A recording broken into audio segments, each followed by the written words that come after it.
Go to your Bible and tell me when Cain died. The question I've been asking forever is when did Eve die?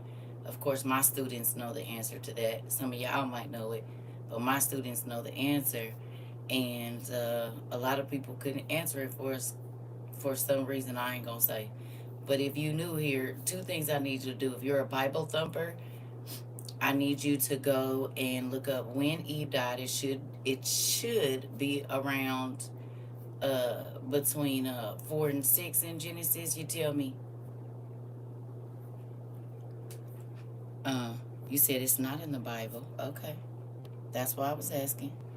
I know where it is. I'm don't give it away because we don't mess up other people's opportunity to find it. We just tell them to go looking for it. See, this is y'all can't see it no more, but when we started this, seek is over here. Y'all can't see it because this was here at first. So it says seek and you shall. And then if you go over there, find. But it's a lot of stuff in the way. Seek and you should find. You can't even see seek no more. It just say and you shall find. We've been here a minute. I've been looking through the progression of our classroom and it's amazing. To go from where we started in the corner with and I hadn't put up my blinds and every it was just right here. We had one little bitty map and then now we got maps everywhere and shelves everywhere and we didn't come a long way. You said my that's true. We back, sister. Hey, we is back. Right. Right. And do you see how that can easily happen? Because right now, people just go with whatever they're told. You said I'm so tickled because I'm just realizing it's blocked. Girl, it's so much stuff we didn't have to move around here. We didn't have to take maps off the wall. Girl, I can't rearrange not another thing. This space is big, but I mean not for what y'all be trying to do around here. And I do want to let y'all know that we are going into our 20 and 26 year. I know this is backwards and my handwriting sucks, but this is our classroom chalkboard that we just got. Thank you, Miss Alicia. Right? We've been at a school for 4 years, y'all, and in a minute, it's about to say 2027 right there. Okay? This is our classroom board. We might start writing stuff here because our eyes are bad, some of us, and we can't see on the whiteboard, so thank you because we sure gonna use it. Okay? Come on now. So we've been in school for 4 years, a free school at that. You said I'm a senior. Yes, you are. Some folks are super seniors. Some folks are super seniors and they keep on failing their last class and not wanting to write their paper so they could just stay. Right, because they were students in the accelerated classes and they went on and went past and then they all of a sudden couldn't pass this little bit test so they had to leave. They just stayed around. You said shh. You said right. I just want to stay. Listen. So yeah, they don't want to leave now. You said me. That's me. I'm a forever student. Listen. You said you love school, right? Yeah. Some people don't want to. They don't want to drop out. Yeah, they will. Now we had some dropouts. Now we had a lot of dropouts. We had some people that left and came back because but some people no. They're not gonna drop out. They're gonna feel that last course of every class every time. So they got to come back. Hey, Punkit, you said we stuck like Chuck. Come on, you said I love school. I'm trying to tell you. And you know what else too? I think that in our community we've inspired other people to either go to school for the first time or go back to school. Because you can't learn all you learn here in such a short amount of time and say, I can't go back to school. Not putting in the hours and writing and researching, you can't even use that excuse. You can't say I'm scared or nothing because you've done it here and you have all the study techniques or extra ones that you didn't have. Okay? So don't be trying to say, oh no, I could. Sure you can. If you can learn over here with us, yeah, it ain't nothing you can't. Hello. You said we gotta teach it when we graduate, huh? I'm trying to stay forever. Hilarious. You said, you can't even kick me out. I'ma just be in the parking lot asking everyone as they leave what you taught today. That day, hilarious. For real, it's a lot of people that then went back to school and got, you know, I'm grateful, or started school for the first time. So that makes me excited. You know, that's a blessing because it's not just about the Bible. Like, I think church has made it like that now. But if you want to go on the best ride you have ever been on in your life, take the Bible scripture by scripture. It'll mess your head all the way up. Won't it, y'all? And it ain't what it, a lot of it is what's there, but most of it is what's missing. Is the toe wiggling, mind blowing, and when you find it, you feel like you hit pay dirt or gold or oil or something, don't it?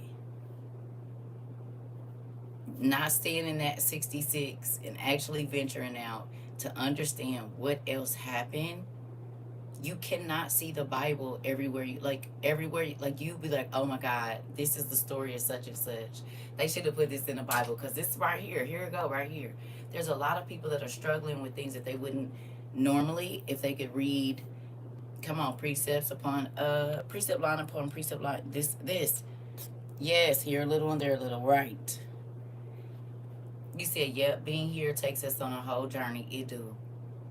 And we went on one in the last couple of days. It's been quite amazing. Do y'all be feeling like Indiana Jones? Cause I do. I be feeling like Indiana Jones. Anybody else? The way that we be ciphering and decoding, yeah. I definitely feel like Indiana.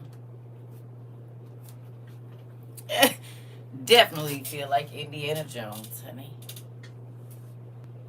For sure. Listen. Just post the scripture, honey. Okay? You know. We just talking right now. That's all. We having a conversation. All right.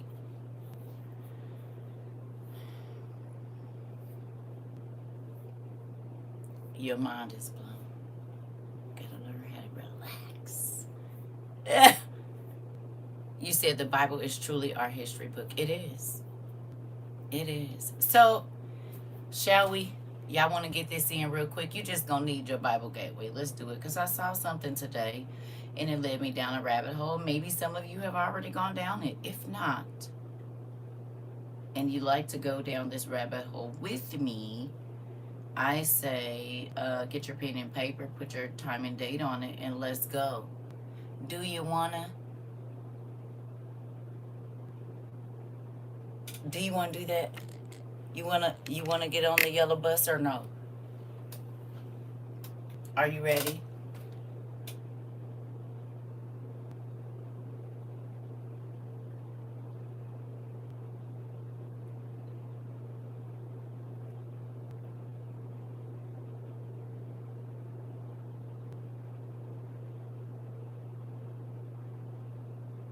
Okay.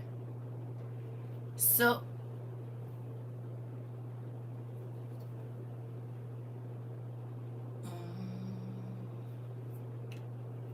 hold on, y'all.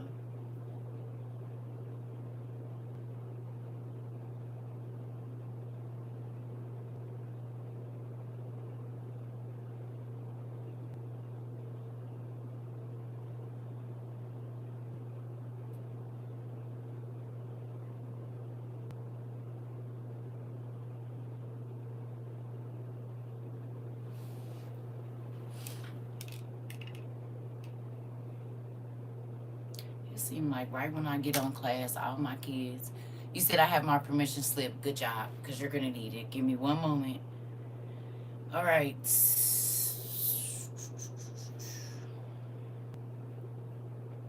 Because I done looked at so much stuff today. Um, that I gotta remember where I started. Okay, got it. Okay, I was in the wrong book. All right, do me a favor. and go to Mark 3 and 13. Actually,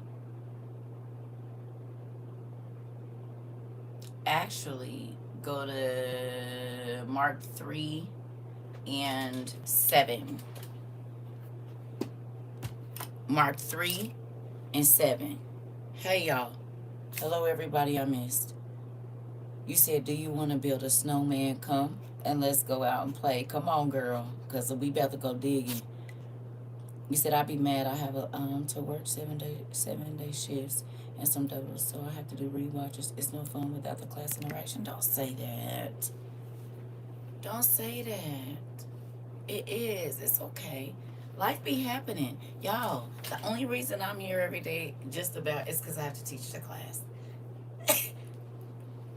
If there was another teacher, I'd be missing some of the days that y'all be missing. Because some of these days, life be life.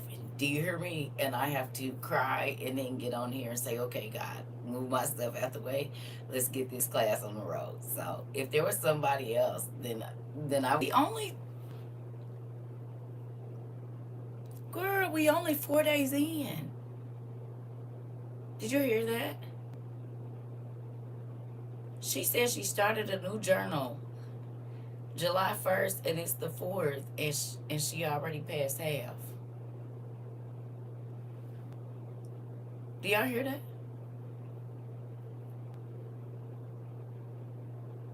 Are you understanding the amount of information that goes into that? That's why I say, I know when y'all go back through y'all journals, one, y'all be like, what the heck? We be all over the place. But all the pieces fit. Every last one of them. Oh, July 1st. You're right. Oh, I'm sorry. Girl, I'm thinking, right. Oh, so a month and 4 days. Excuse me, girl, as you can see. You said we in August. We are in August. The days is going by fast. Right. I'm thinking July 1st. I mean, August 1st. I'm sorry. So that's still a month and a couple of days. As y'all can tell, all the days run together for me. You're right. That's a month and 4 days. 3 days. That's still a lot, sister. She said we in August. We are. Lord. And you know what's funny? That's how you know my stuff is crazy right now, because I just looked at my journal. Yesterday, I wrote August 28th or 29th of 2026. I don't even know where that came from. I think it was 8/29. Baby, it's been a lot on my mind. I just been being quiet about it. Just pray for me. Okay. You said old is? Yes. Girl, listen. Amen.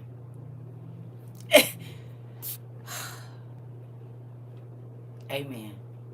You said exactly. This month been rough. Pipes leaking, AC trouble, and now my carpet trying to stay focused through it all. Family issues is happening. Right. Right. That's why I've been trying to keep it light.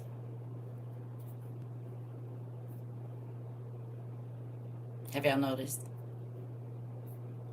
So I don't want nobody to think that I'm insensitive or nothing. I have been trying to keep it so light.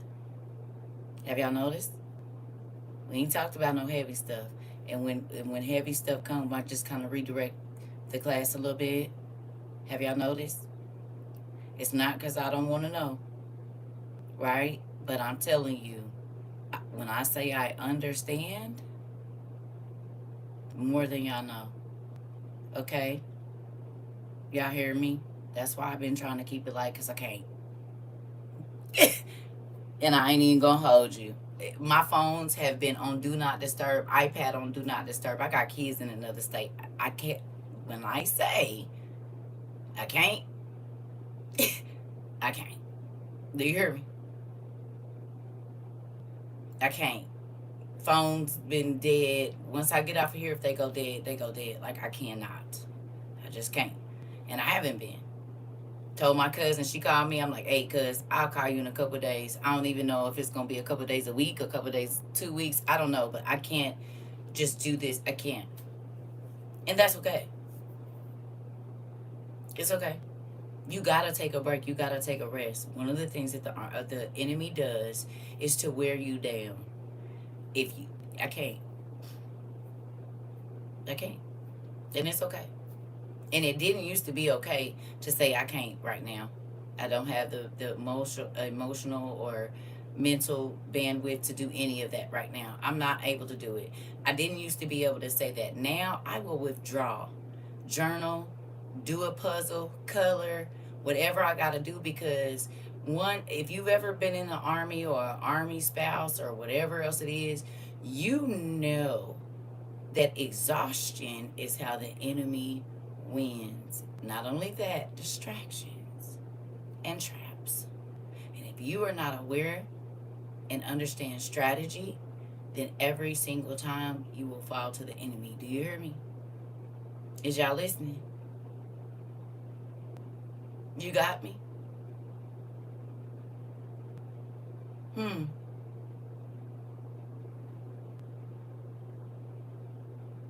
Hello. Think about the times in your life when the enemy is always almost won, or maybe he did overcome you. Right? It's probably when you were worn down and just couldn't take anymore that you gave in or whatever. Oh, okay. Yep, you have to put trouble aside and keep moving. Army life. Come on. And we in the army of the Lord, so Lucifer, I know your tactics, because we study our enemy's tactics over here. We don't just be talking about, gone, devil.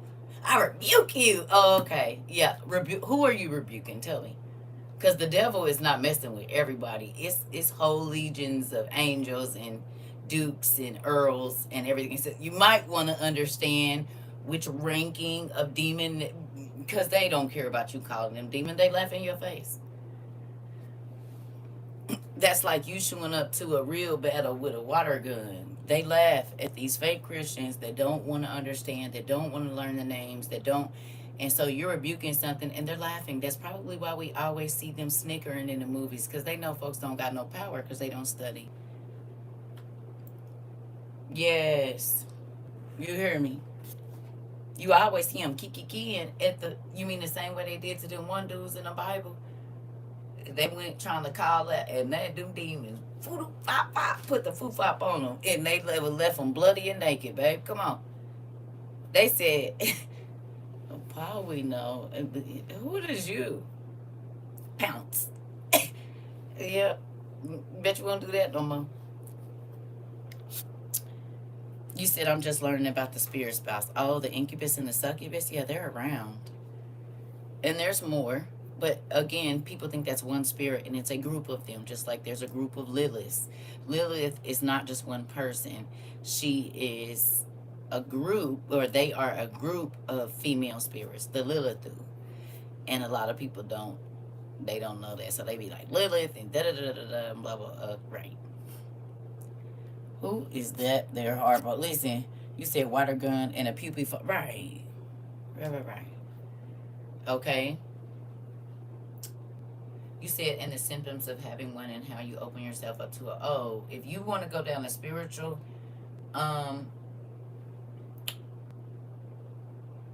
rabbit hole,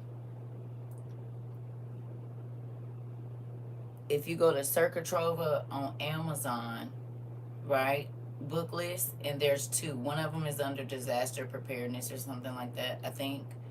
There's some books in there that will, one of them is like the Demon Encyclopedia and the Dictionary of Demons. Those two books about to blow your mind. Names you see all the time, and you didn't know that they were names of dukes and earls and princes and authorities and all. You like symbols too. Wild. I'm trying to tell you, medicine. Most of your medicine names is in them books. A lot of it. And they say, we don't read stuff like that, honey. Don't even open up your ear gates and your eye gates to it.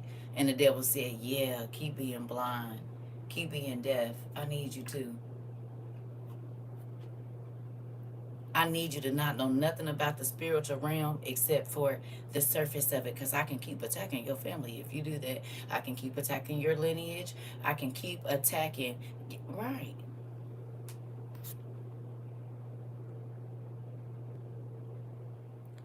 You said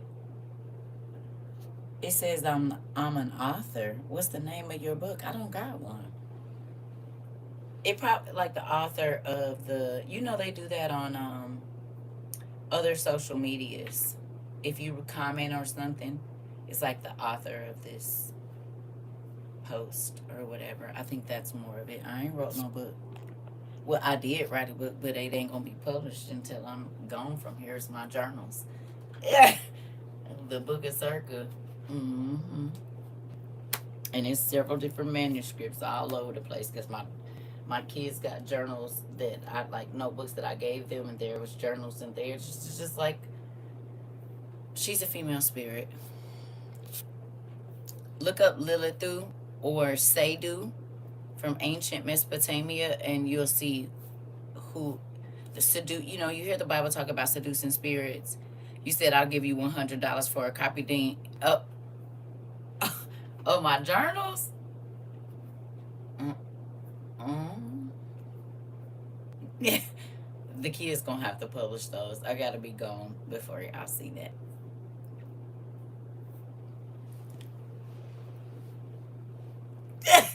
I gotta be gone before that. Y'all print that after. And I already talked to my kids too. And I said this the other day. Um, you said why? It's been a while. Yeah, I changed. It's been a long time, almost a year, over a year.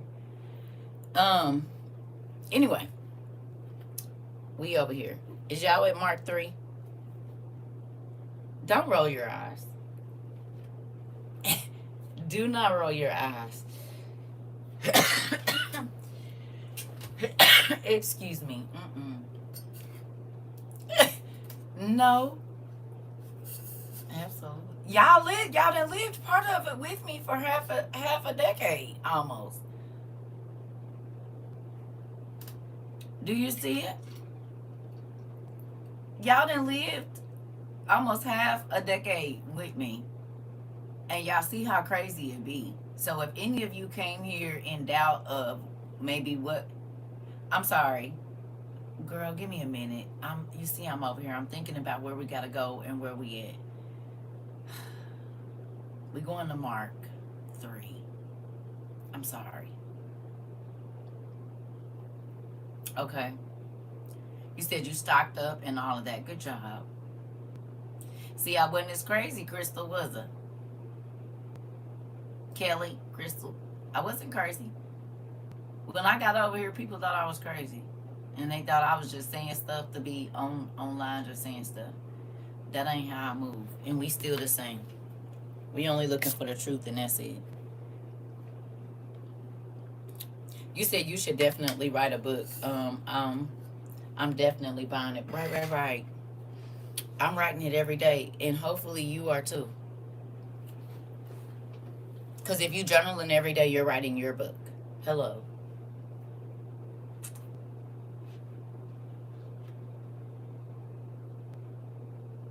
How many journals you got now?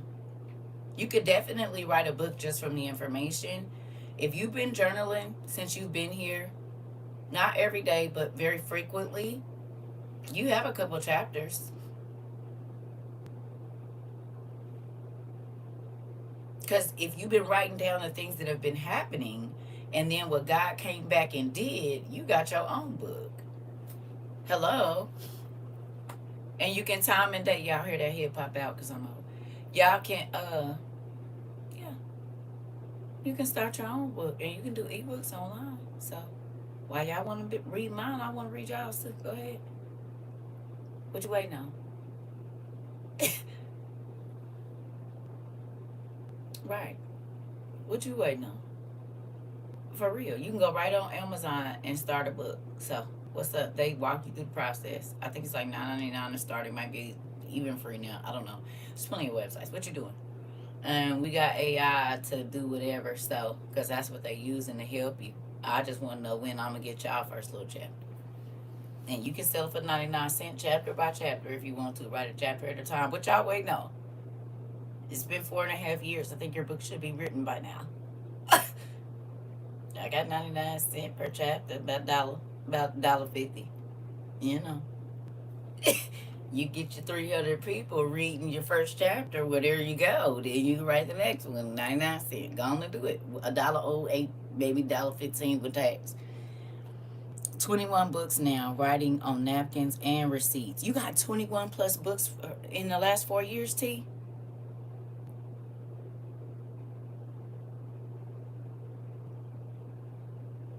Mm. Not a manuscript like my boy, where is my stool at? Indiana Jones. Hold on. Please don't be nothing extra up here. All right. Here we go.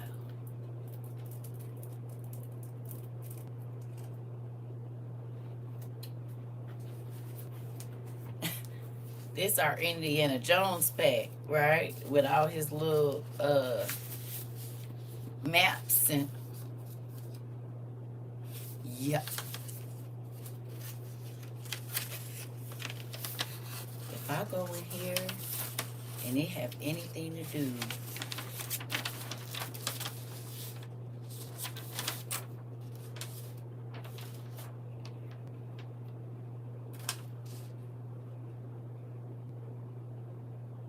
because y'all know they don't do nothing for nothing.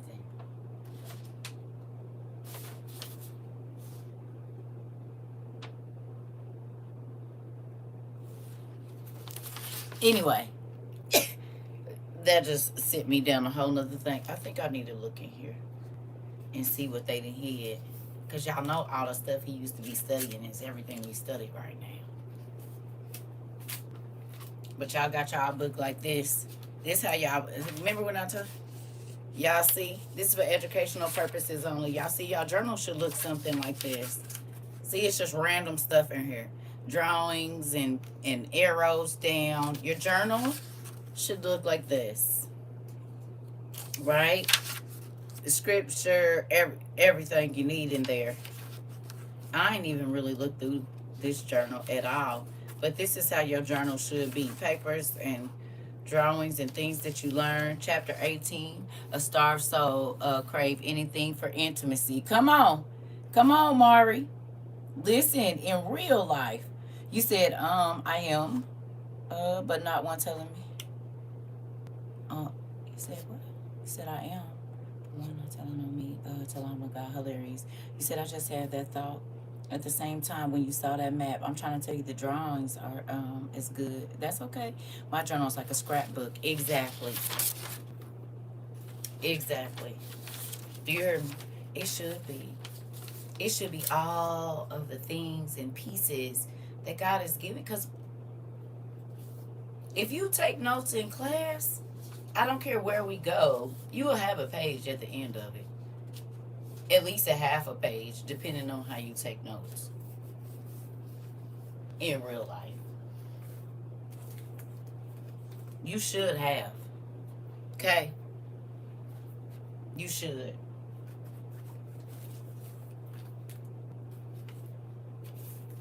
Thank you. Right?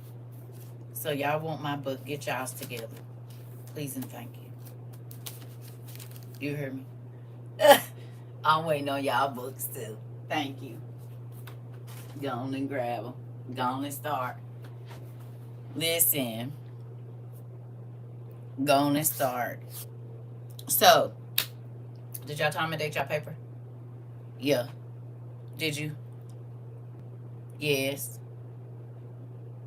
You got your time and date?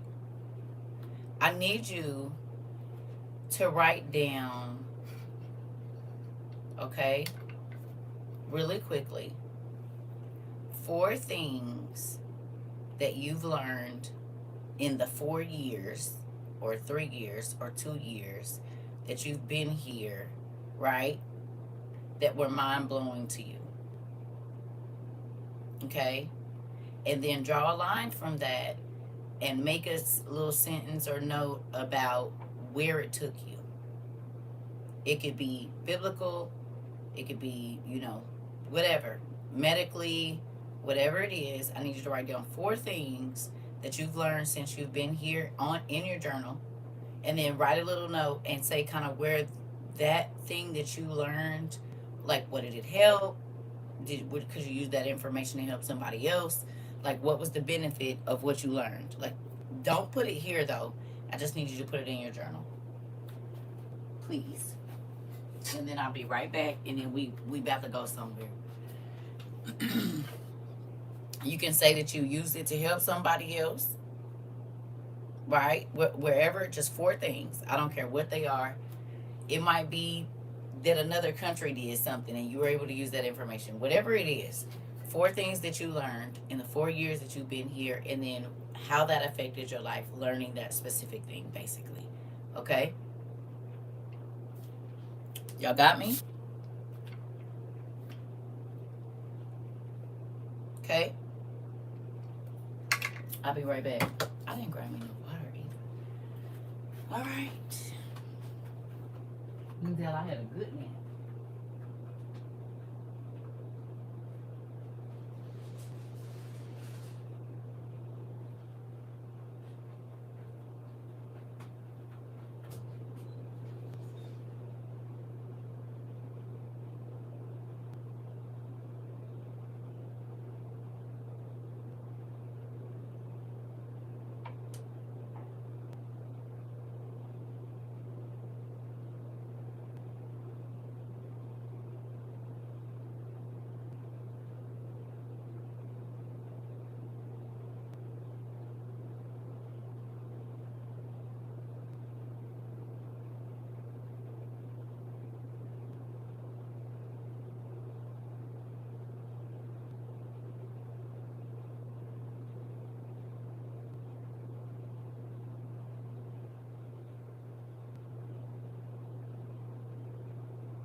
Okay.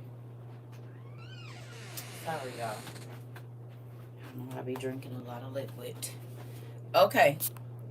Y'all got them down?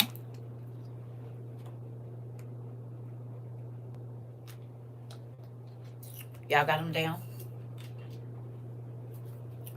Yes?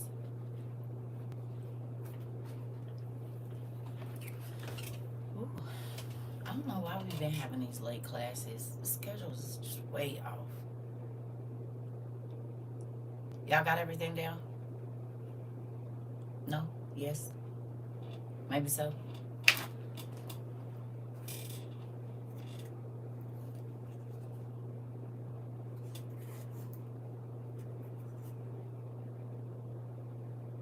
Y'all still here? Or is y'all writing?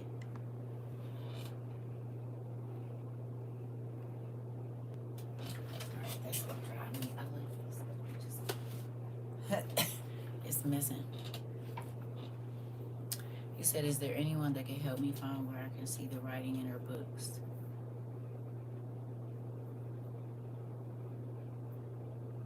Other than YouTube? What do you mean other than?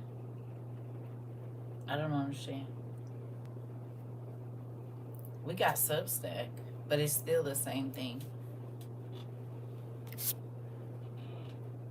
Oh, y'all still writing? Okay, y'all good. I'm not rushing y'all. Go on and take your time. Had to think about it. I know I be moving y'all quickly. It's okay. I'm sorry. We got time.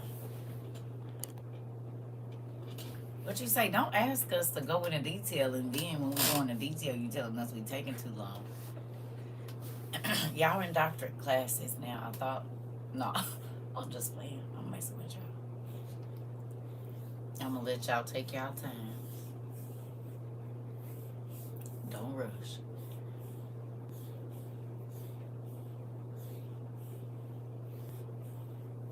Yeah, we have. That's in a lot of our older classes. Don't rush. We got time. I forgot I be, that's why my journal look like 4 people didn't wrote in it.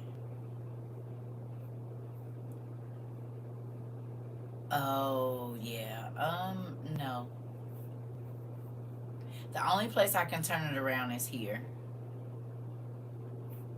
Hello. Well, Joy, I hope that you have an amazing time here, because we do have an amazing time here. We do.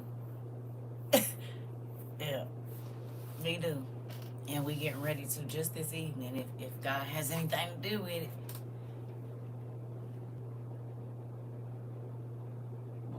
Oh, excuse me. All right.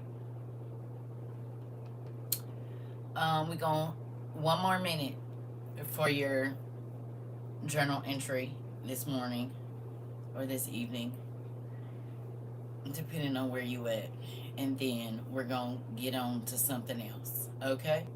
Are y'all all right with that? I realize my hair is really, really gray in this middle part today, and so I think I'm just about to dye all of this black, so it could be gray and then black, and then that's it. That's all. We're just gonna be gray from here on out. Because I'm over dyeing it. I was gonna do it, I'm not. It's too gray and I don't have time. And actually, I want to look like a female Moses if I can, so just about to embrace it all.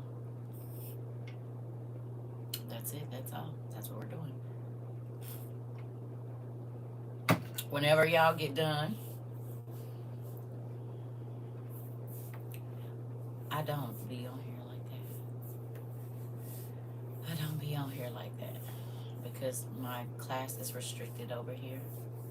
So you said I'm about to dye mine all black. I have a gray everywhere. That's why I'm not doing it. I'm gonna just, this brown part and this red part is about to be black, and then it's gonna be gray at the roots. I'm going on with it. I already got my Cruella de Vil stripe, and the sides is going all gray right here, and down at this root, baby, it is. This is the only black for real. All the rest of this is gray, and in the back, it's crazy. Tis what it is.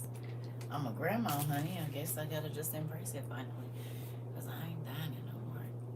Not the gray part. I'm over that. Anyway. Mark 3, verse 7. Can we go? And I'm in NIV. I believe this is NIV. Yes. I don't know why I don't charge this other iPad so I could just look at it, because it be doing too much to do it sometime. Yeah. All right. Mark 3, verse 7. Please.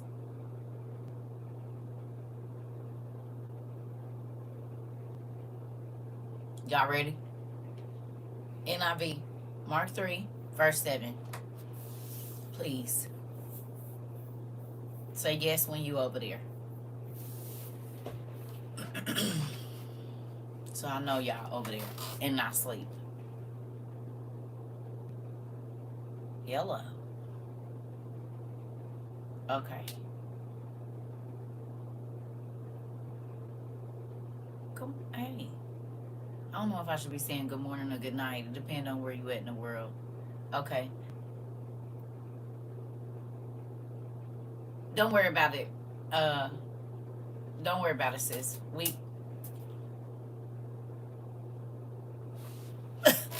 No.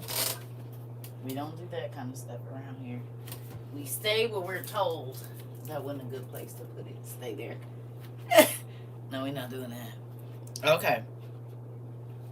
Here we go. Jesus withdrew with his disciples to the lake. Can you tell me the definition of withdrew? Really quickly, please.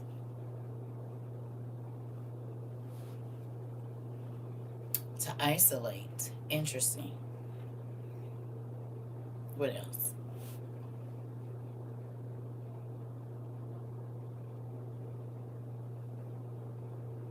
Take back.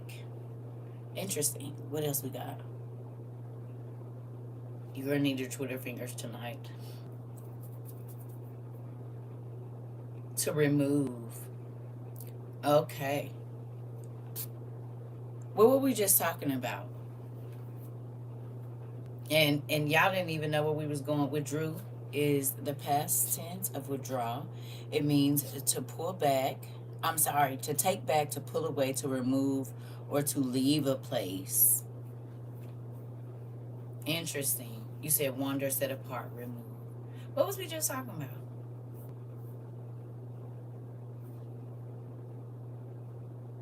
To take back, remove, or move back from a place or situation. It can describe taking money from a bank, leaving a group or race, or retracting a statement. To leave a place, or to leave a situation, or to leave it right there and just not deal with it, and not in avoidance, but just to let it be. Right? Or Jesus in the flesh, even though, God in the flesh, he was still living in this. Do you think Jesus got tired?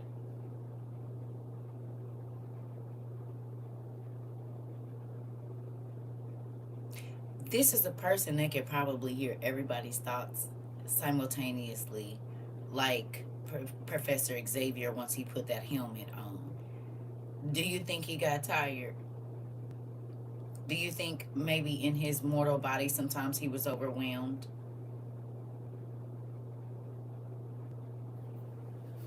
Because everywhere he went, somebody needed help, somebody needed to be healed, somebody was out of their mind, somebody. So it was nowhere that he went that it wasn't a problem. What you think? You think he needed to withdraw for a reason?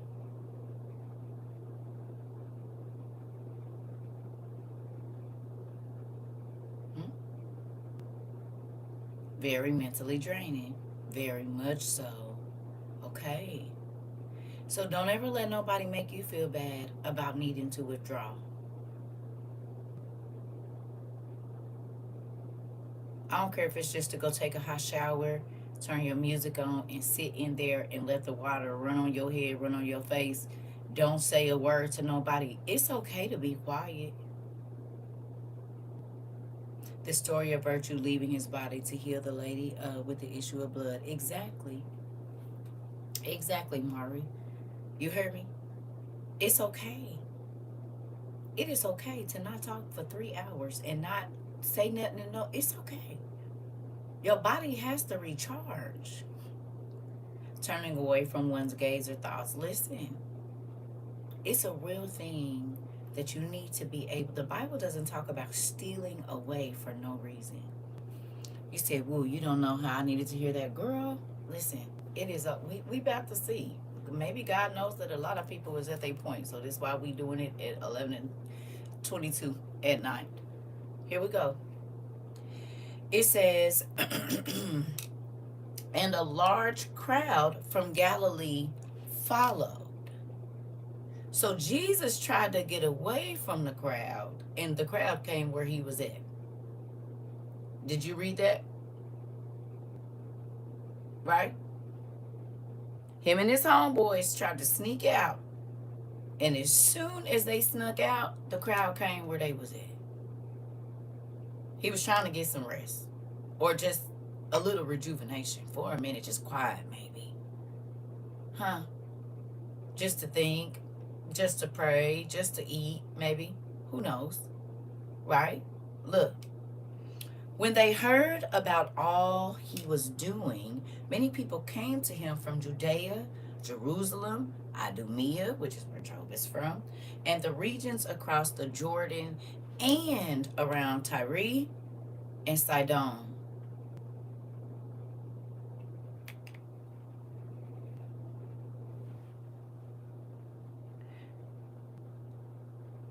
So it was people speaking to him in different languages. It was probably all kind of smells going on because everybody food don't smell the same, and what you eat your body normally smells like. Could you imagine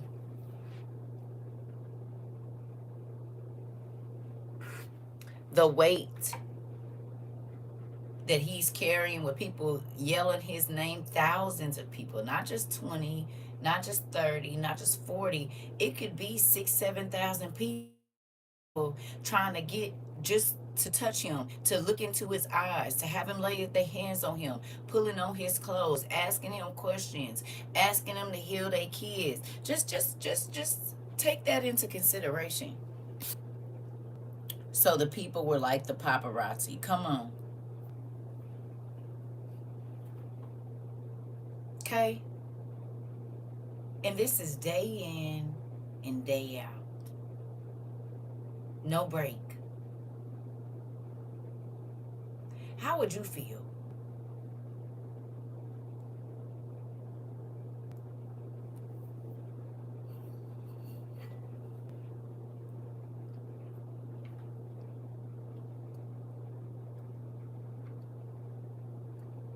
Hello?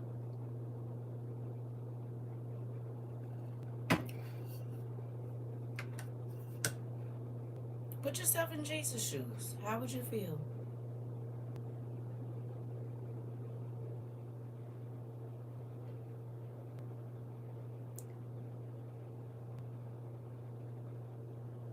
And not to mention, he probably was feeling their emotions as well. Right. You couldn't imagine. Overwhelmed and drained. Take this away.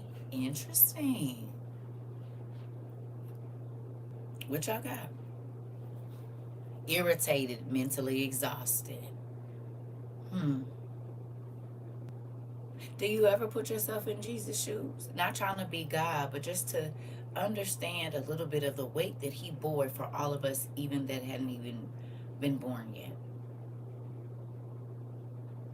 Do you realize he bears the weight of every egg in a woman's what do I keep, not fallopian tubes, in her, whatever you call those things.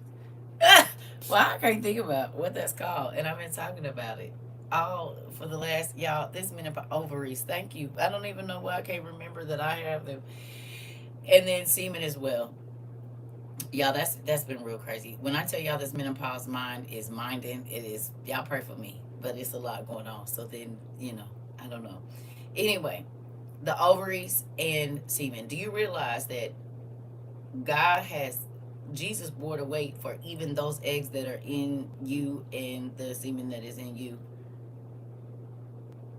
Do you realize that if at any time those children were to be produced, he's already carried the weight for the sins that will come from those children as well? Even down to your great, great, great, great, great, great, great, great grandchildren, he's already taken on their sins too. You got to remember, this is God in the flesh. Okay? So he knows what will come of it. Each and every egg, when people meet each other, if they don't meet each other, he's already taken the weight of even those that have not come yet. Ain't that wild? So not only was he dealing with the weight of the people and the sin of the people from the past, he was dealing with all of the issues in the present, and then he had, for all of us that weren't even thought about 2,500, 3,000 years ago, he bore our weight as well. And whoever and whatever I'm carrying and you carrying and your husband is carrying and your son is carrying and your great great grandson is carrying and your auntie is carrying, even though those eggs and those things have not been fertilized, he's carrying the weight of their sin as well.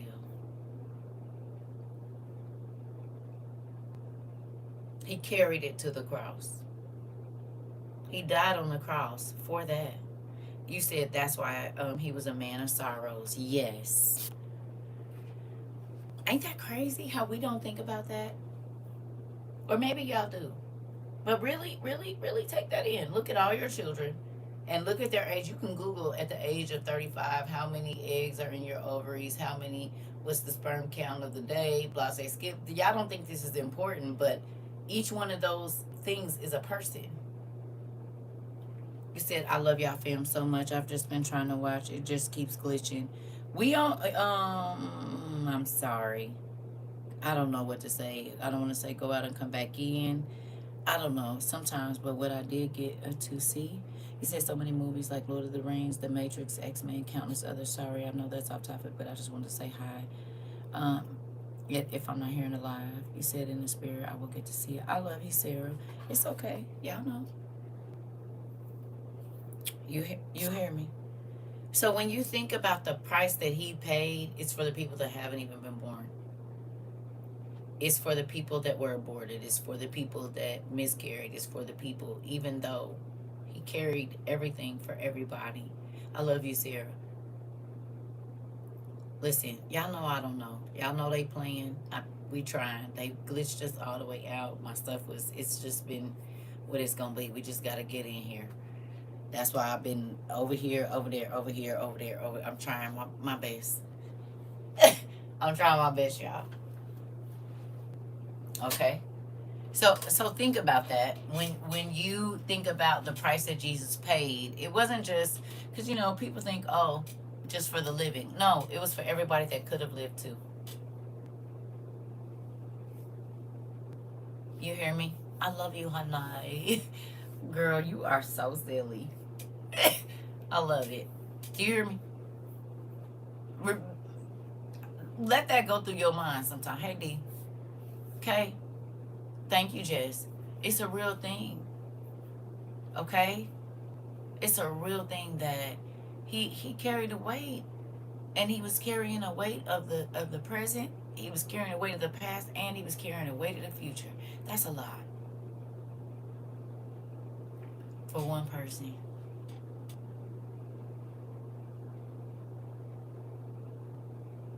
Because the people didn't want to talk to his disciples until he was gone for real. They was trying to push past them. It was Jesus they really wanted to talk to. They'll settle for the disciples, but that's not who they wanted. Right? That's not who they wanted to touch them. They wanted Jesus to touch them. And he moved and handled it all. Come on. Come on. Here we go. All right. So it says, because of the crowd, he told his disciples to have a small boat ready for him to keep the people from crowding him. What does that say to you? What's the equivalent of that in our day?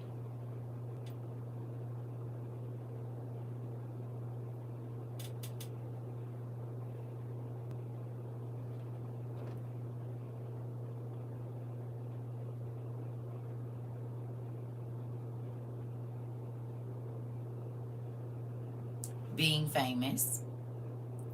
They were his bodyguards, a getaway car, introverted. Okay. Y'all said introverted at the same time. Going through the back door at the concert hall. Right? Going underground and making sure you don't have to see the paparazzi. Right. He said, go get a boat ready for me. Because when I get ready to make this exit, y'all need to already be on there so we can head to where we're going because I'm tired.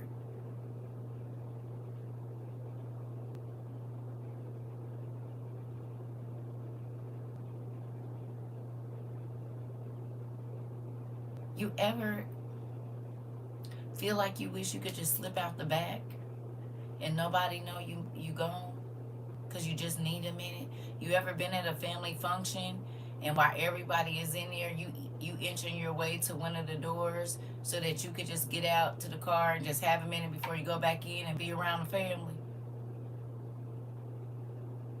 Hey, you said all the time.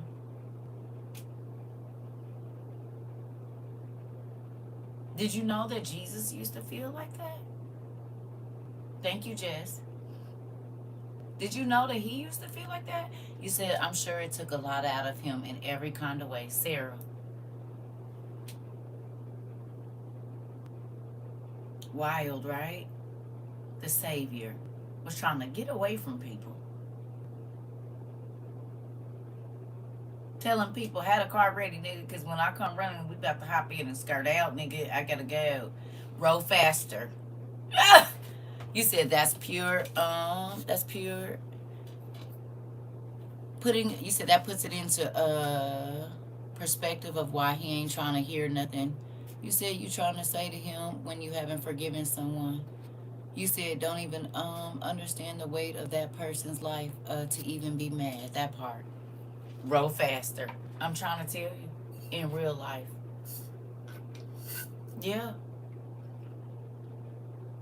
exactly.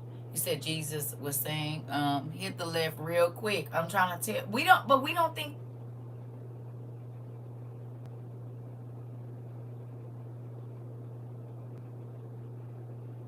Y'all saw that?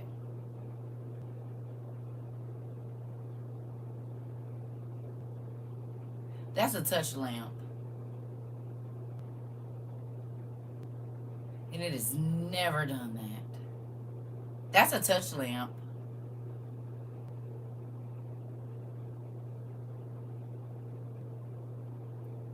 These are touch lamps. The old school ones. So who the hell just touched that? No. No, ma'am. The hell?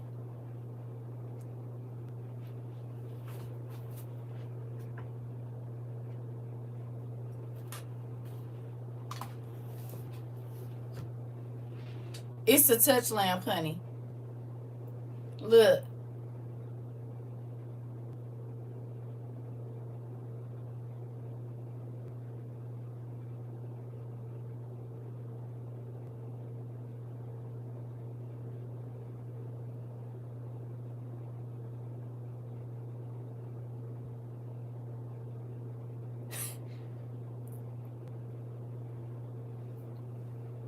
My fingers is over here. This is on the shelf.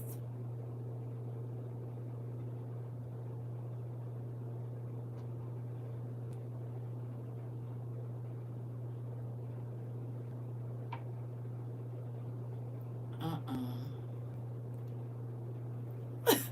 No. Y'all know I don't got time for this stuff. Come on now. What the heck? Mm-mm.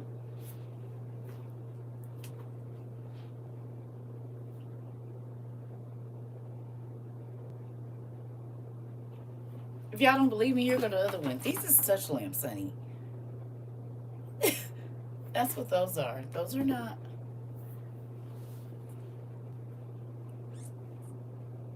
Mm. That was odd. That has not ever happened.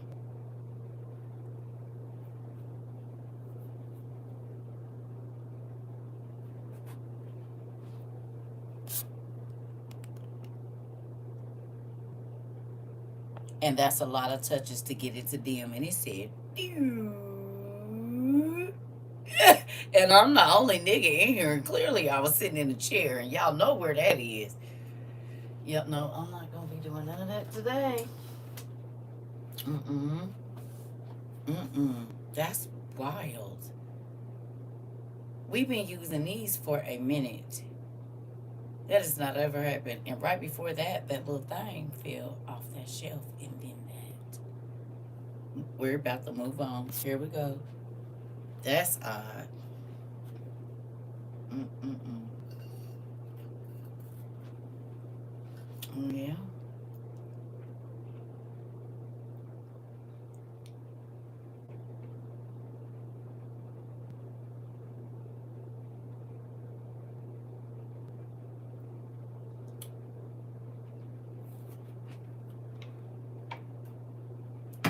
I don't think that's what it is.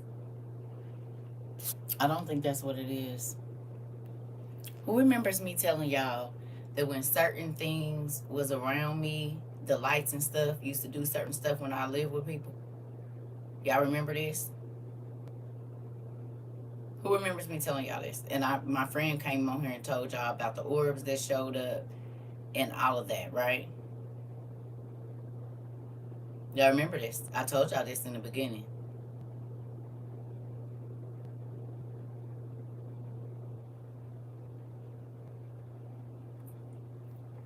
I'm just gonna leave that right there. Mm,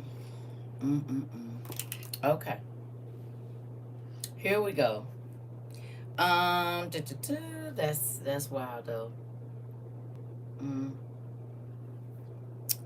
It says, "For he had healed many, so that those with diseases were pushing forward to touch him."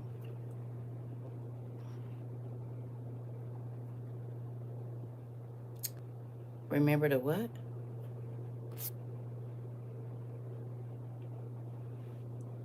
The bird in the tree.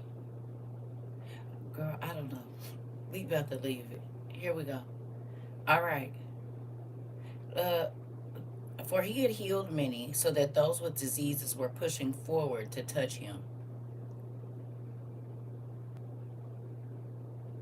You want sick people touching you all day?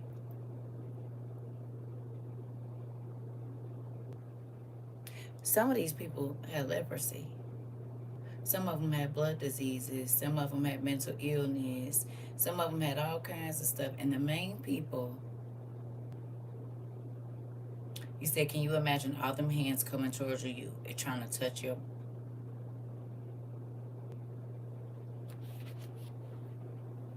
Hey,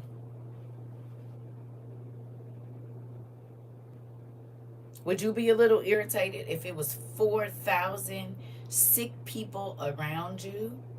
Just imagine everybody from the cancer ward or the whatever ward, okay, coming to touch you all at one time. How would you feel? You got people shouting your name, pushing to get overstimulated. And just like Mari said, every time they touch you, some of your energy go out. Do you look at Jesus' life like that?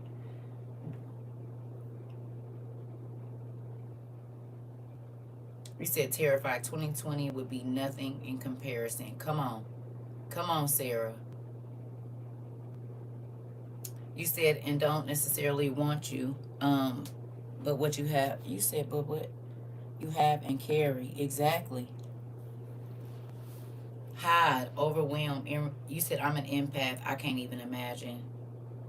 So you can't even imagine. Think about that. I don't think we put ourselves in Jesus' shoes. Not to say we're gods, none of that, but just to empathize or sympathize with Jesus about what he really went through. We all know he died on the cross, and that's the worst of it all. But imagine living his life every day and then going through crucifixion. You said, I never humanized Jesus this way. Ooh. If you go and you read and you put yourself there, it makes you want to treat him a little differently. Because remember, he said, like, do you love me? For real, for real. Hello. We definitely don't. Shame on us. Think about that. Mind you, as soon as he got to earth, people was trying to unalive him. He's been moving places. Nobody believes in him. People rude. They tell him he done been through a whole bunch of stuff. You said, I know it's a lot. I have cancer now and chemo, and it's so many people in there. It's hard. Okay, so look, can you do me a favor, Jess?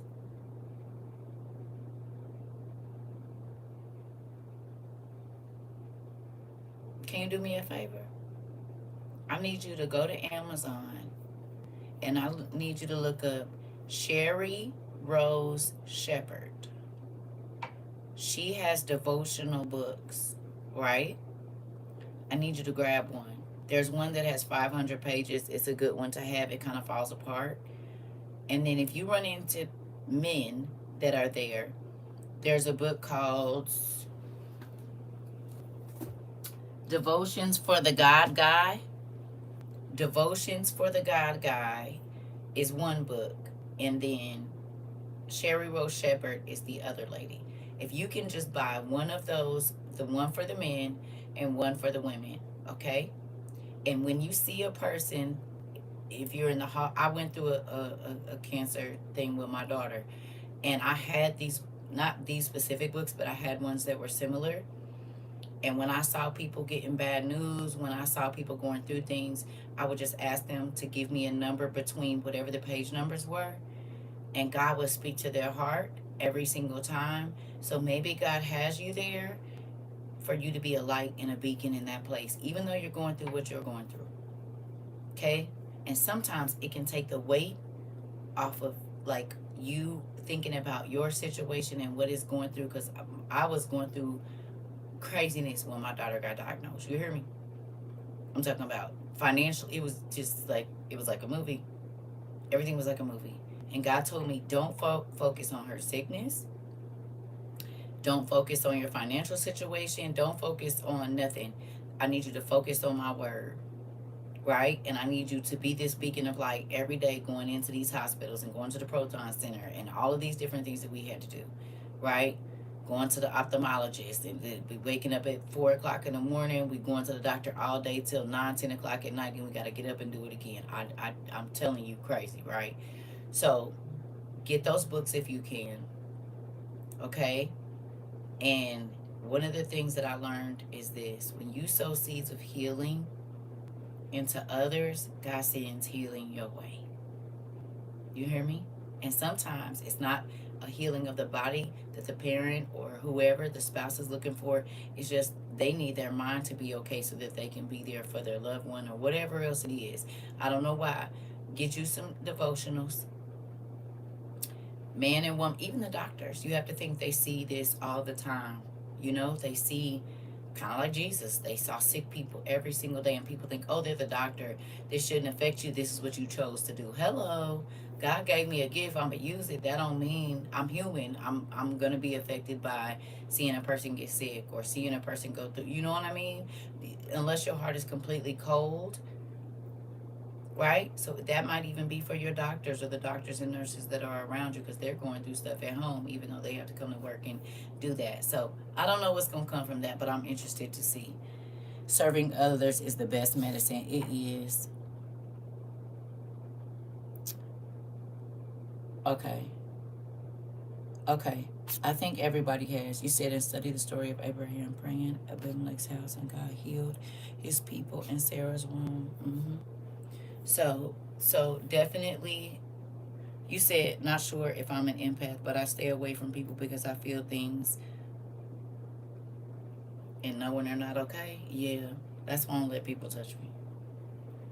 Y'all remember me telling y'all that? Hmm? You remember me telling you? I don't let people touch me for that reason.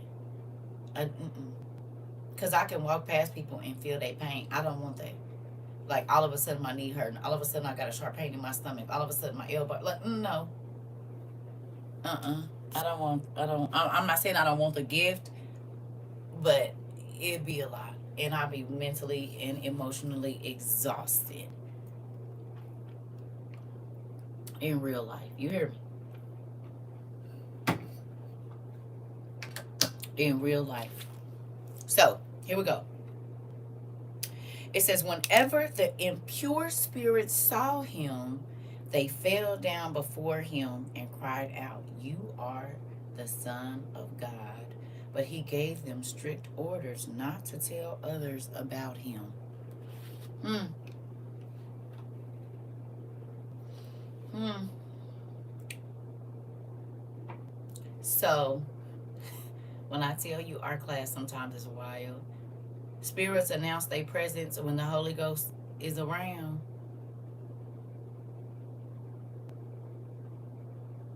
They don't have no choice to. They got to let you know they're there.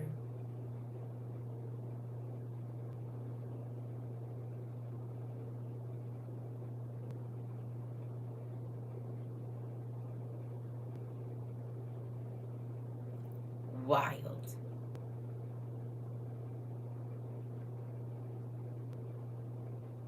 Crazy. When the Spirit of God shows up, they have to make themselves known. No hiding. Okay. They gotta make themselves known. It's crazy. And energy don't lie.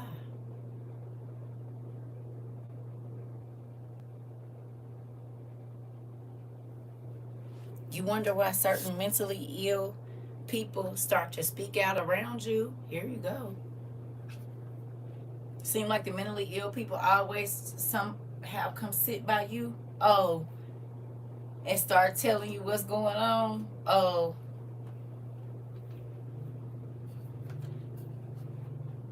crazy, right? Okay, real crazy. You said even the spirits were following Jesus. He had to feel their energy too. This is too much. I'm trying to tell you.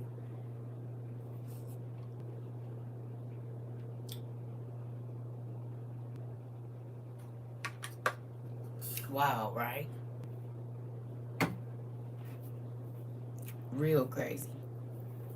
Sorry, you said if that was me, I've been going through a lot recently, but trying to stay positive.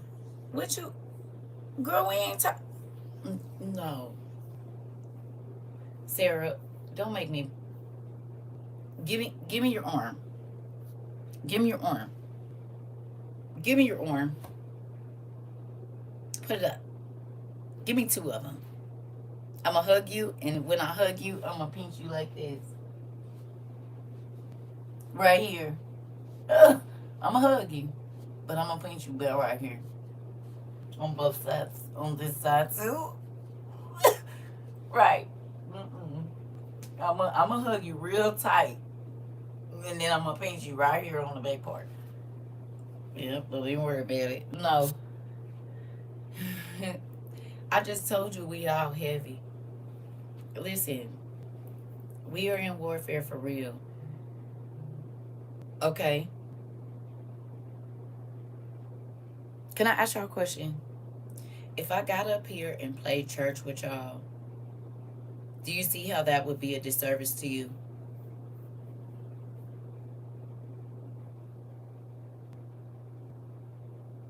Do you see? We talked about this, about the closer that we got to the end, the things were going to get, the weight was going to be heavier. Do y'all remember this? I said, listen, we gotta prepare our minds. Why do y'all think? I've been saying this whole time. God help me to be able to go through. You good? Y'all stop, stop, y'all. You stop. Quit, y'all. Listen. Again, whether folks believe it or not, I'm a servant. Okay. Y'all don't know how many days I done got on here and stuff been crazy. Y'all wouldn't have known. Still had to do it. Right? Now some days it was super, super, super heavy where I was like, okay, I gotta let this go. But for the most part, it's not no days I don't have nothing going on.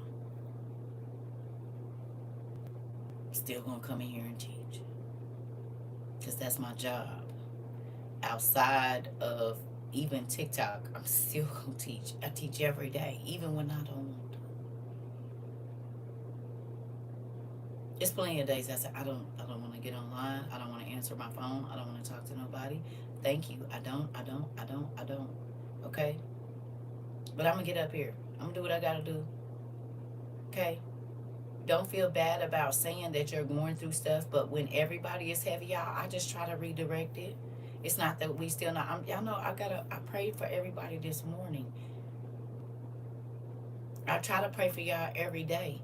I don't know everybody's names, but I just say WOYU. I ask God to bless everybody in W. I'm still doing that, y'all. Even though I don't say it all on here and all of that, I pray for y'all. I try to every day. Okay? Because I understand that the more knowledge you have, the heavier the weight. Do you hear me? You think the devil was going to let y'all just get away with sharing the real knowledge?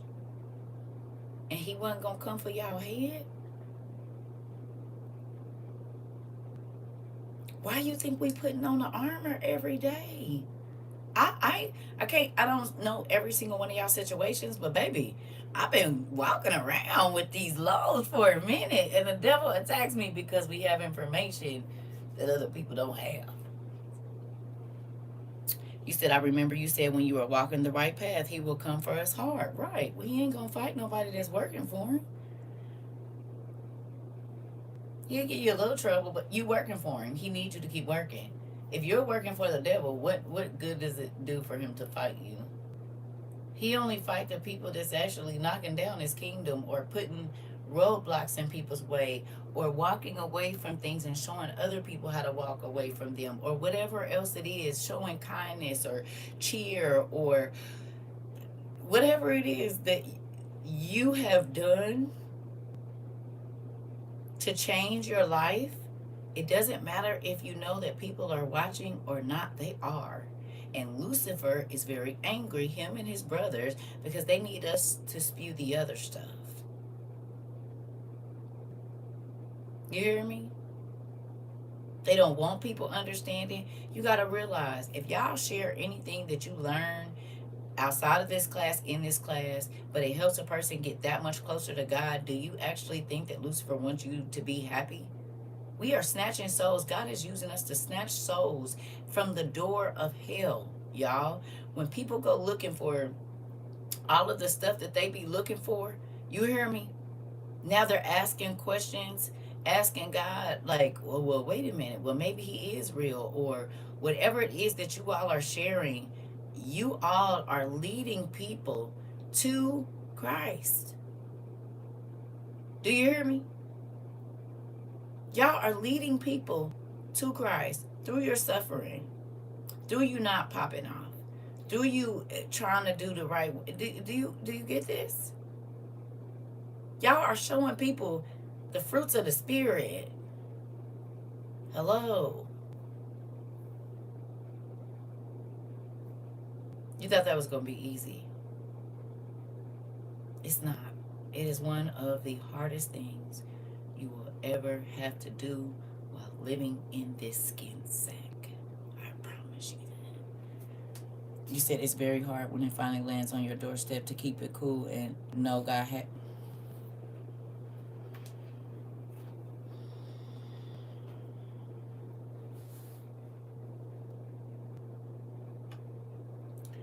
Living it and just saying it is two different things. Remember when I got over here and I told you when I do. We all over the place, Joy. We got a YouTube. Remember when I told you people used to tell me I couldn't live like that? I couldn't. I mean, you could just go and do this and you could just go, and I used to be crying because I knew that God had me in the situation that he had me in, even now. You remember? There's a lot of things I told you that people said to me, right? And I used to be like, God, why you don't change it?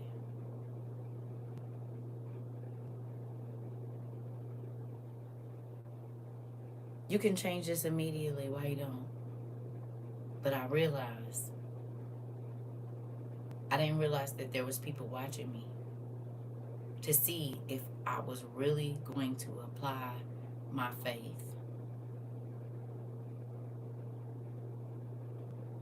Do you hear me?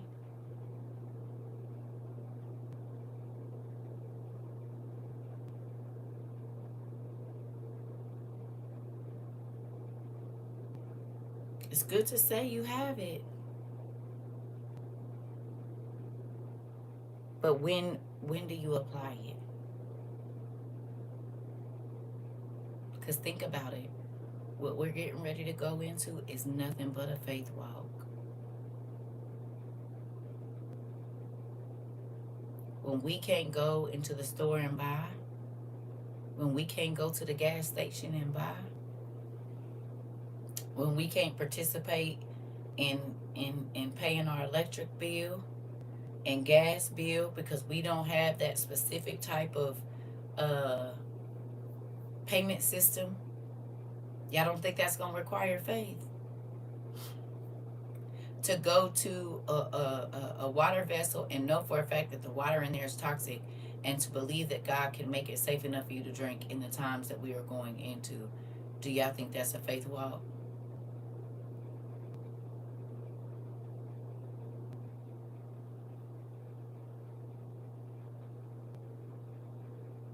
Hmm.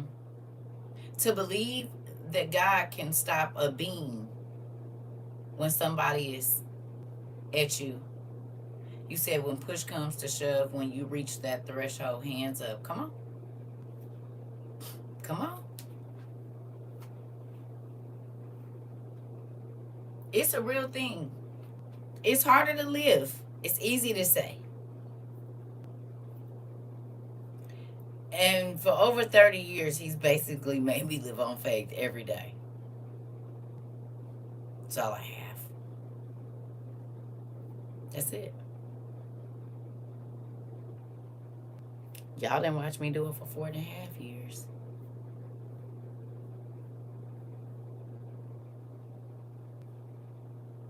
No? Thank you. Huh? You said revelation, wisdom multiplied by intimacy will always produce results and life changing experiences every single time. Wouldn't have it any other way. Is it hard? Yes. Do I be about to crash out every day sometimes? Depending on what's going on, depending on how much pressure on my shoulders. You said, yes, ma'am. That's why I love it here. Hearing the testimonies and stories have built my faith tremendously. Listen, I have to admit it's hard even imagining what's coming, Dean. You strong. Girl, no, I ain't strong. Didn't I just tell y'all I be crying my eyes out before I get on here some days? Asking God why you didn't choose somebody else to do this. Because I don't even want to get on. I don't even want to tell you. I don't even be like, get up. Get your stuff on, wipe your tears, and go to work. I'm trying to tell you. You said in them struggles be real, but it feels good. Where the testimony coming from? I know a lot of us are at Red Seas. I'm at one. Raise your hand if you feel like you at a Red Sea. I'm raised too. You're welcome. If I could put my feet up here, I would. Anybody feel like they at a Red Sea? And if you know what the Red Sea experience is, just raise your hands, because I am. That something is behind you that you can't go back to, and something in front of you that you don't know how you're going to get through it. Oh, okay, I'm in the Red Sea too. You said through him, you bring so much joy and encouragement, though. You said to know we're not alone in striving. Right. Just write Red Sea if you are.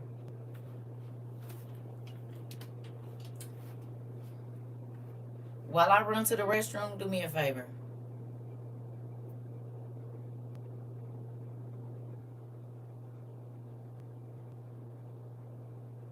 Okay. On your paper, I need you, while I go run to the restroom, to tell me roughly how many gallons of water are in the Red Sea. Can you do that for me? While I'm gone. Time and date now. It's 12:03 where I'm at, so your time. I need you to write the time when you write this. Okay?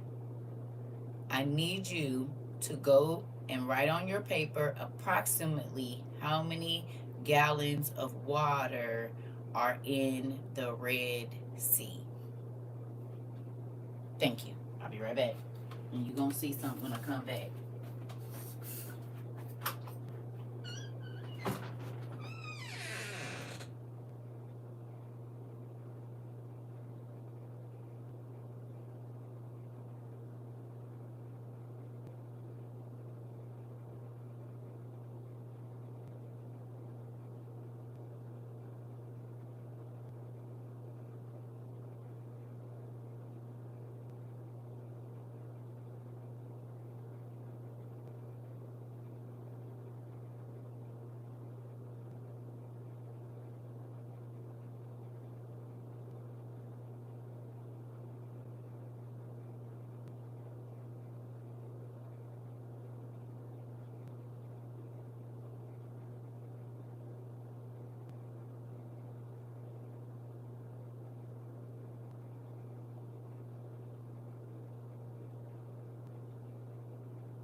Okay.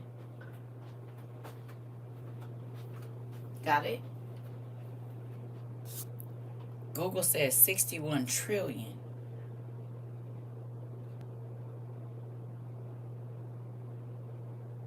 Quadrillion gallons of water. Okay. How many different species? Apparently, it never changed from when he was alive. Interesting. How many different species live in the Red Sea?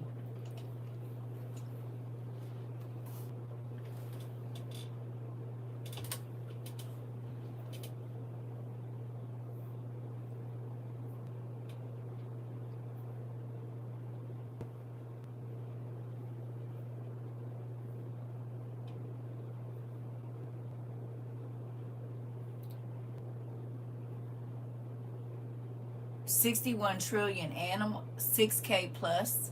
So there's 61 trillion or something quadrillion gallons of water. More than 60,000 species live in the Red Sea.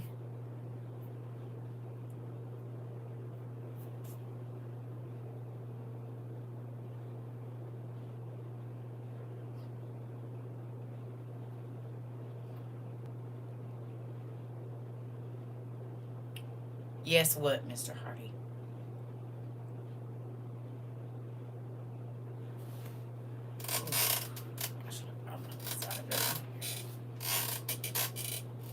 Stiff self. So 61 trillion or quadrillion gallons of water or quarts, something. And then how many?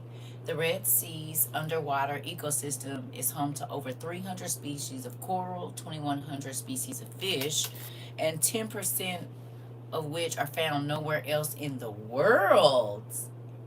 Oh, so it takes more to sustain something that they don't find nowhere else, right?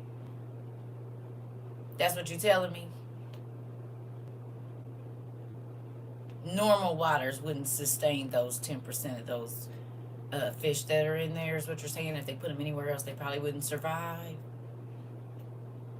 Interesting.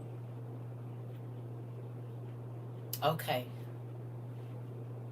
So I need you to understand that if God can sustain however many types of fish and coral and plant life and 61 trillion gallons of water, he can hold you up. He can sustain you.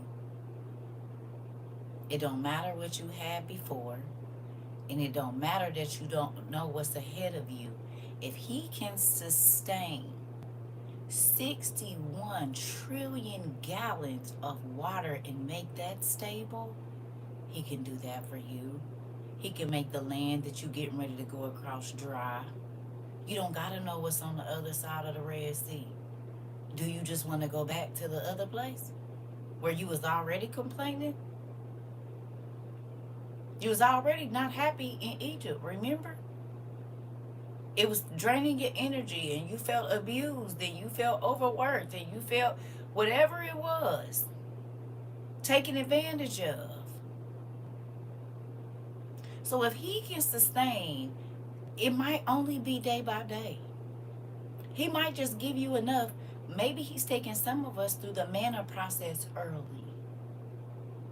Because he knows, minister lady. Let me ask you a question. How many months ago did you become an ordained minister, Sarah?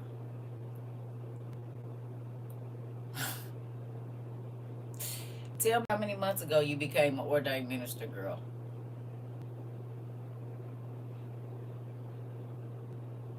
In April. So it's been roughly 3-4 months. So 4. And in the last 2, you've been going through it.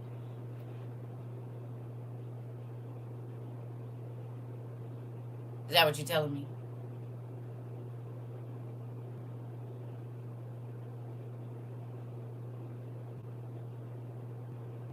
Okay. You remember when I told you that God sent me these, I'm just going to pick up one. Do you remember? This is for educational purposes only. TikTok. You remember when I got these? You remember?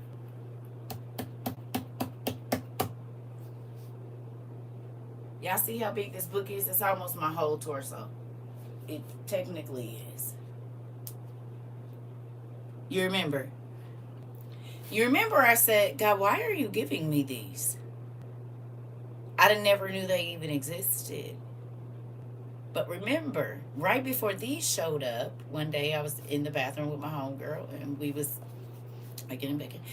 And God said, what happens when chaos, whatever it is, comes your way? And I said, well, why would that be? He said something else. I can't think of the word right now, but basically chaos.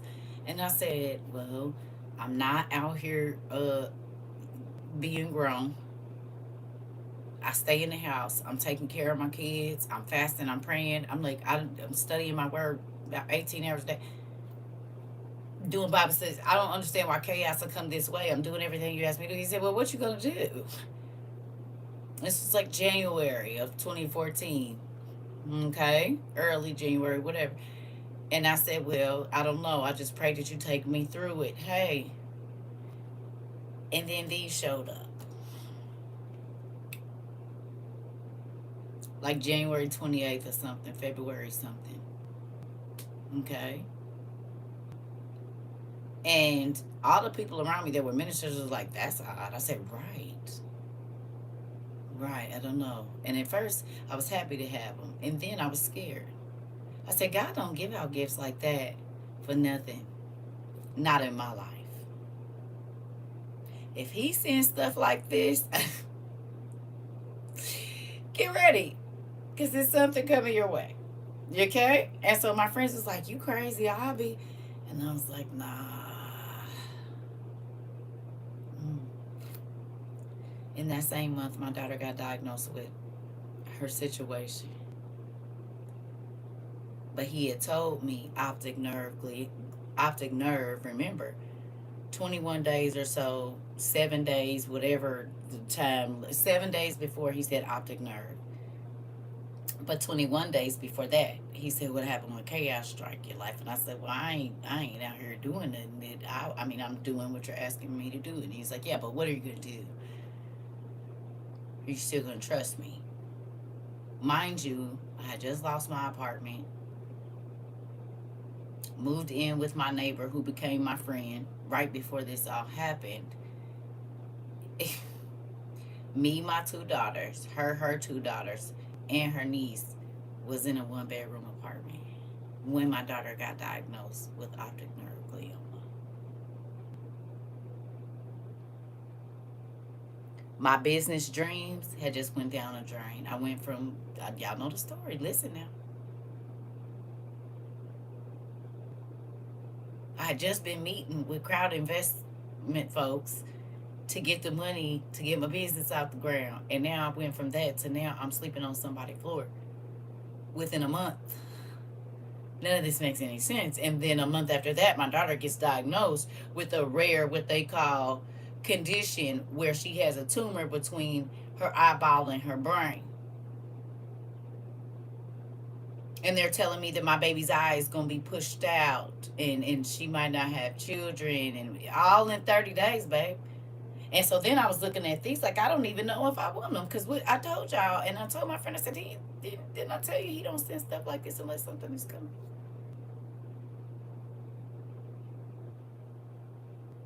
I say this to say, when you sign that document saying, this is what I want to do, God gave you 2 months running start before Lucifer showed up. Jobetta. You cannot sign up for ministry and not think that the enemy is not going to attack you immediately because he wants to stop your ministry in its beginnings. He needs to sow seeds of doubt in the beginning. This is why journaling and staying in your word. And if you have to steal away, because God hid me away, I told y'all, for almost a decade, before I started doing this. It was 2012 when I threw my TV out. And he said, get in your word. My brother thought I was losing my mind. I said, hey, come get this TV and throw it in the trash. He was like, you don't want it? I said, you can sell it. If you're not going to do it, throw it away. People thought I was crazy. I did not know. Almost 10 years to the date, I would meet y'all. But that 10 years from January, February of 2012 until January, February of 2022, when I met y'all, nothing from that date to that date made sense to me. Okay? But think about this. Most people didn't start their real ministry until their 40s in the Bible. A lot of people was 40 when God called them out and away from everybody they loved and all of this. Some of them were older, but a lot of them was older than 40. You had to live some life in order to be able to apply the wisdom that he is getting ready to give you. And the trials don't stop. Do you hear me? Once you sign on, you said, wow, just wow, I'm a girl, listen. I'm trying to tell you. And see, y'all got to skip a whole bunch of parts that I didn't, because nobody understood what was happening in my life. Everybody's like, I don't know. Right. You ain't got no damn answer for me. Thanks. And this is, never mind. That's a whole nother story. We just gonna leave it. I don't even feel like going there. I had to go seek and find the answers, baby, because when I was going to pastors and stuff, they couldn't help me. They could not help me. Thank God for my godmother. She was the only one that kind of understood what was going on. But she would even say, baby, I don't know what God is doing right. So I just got to sit here in this. Can't do nothing but cry. That's the best thing you can do. Crying is the best thing you can do. In real life. Yeah. That's the best thing you can do. And then you get to a point where, I mean, because you got to think about, okay, let's get to it. I didn't even know this was going to happen today, but come on, God did. Here we go. Back to Mark 3. Let's go. Y'all ready? Y'all want to go back to Mark 3? Because right here, Sarah. Let's go. Okay. We at 13. Mark 3 and 13. Jesus went up on a mountainside and called to him those he wanted. Did you hear that? Did you read that too? Mark 3, NIV, verse 13. You got it? Did you read it? Raise your hand if you did. Go ahead. If you read it with your own eyes, I'm about to show you something, Sarah. Right on time, Pumpkin. Did you read that? Jesus went up on the mountainside and called to him those he wanted.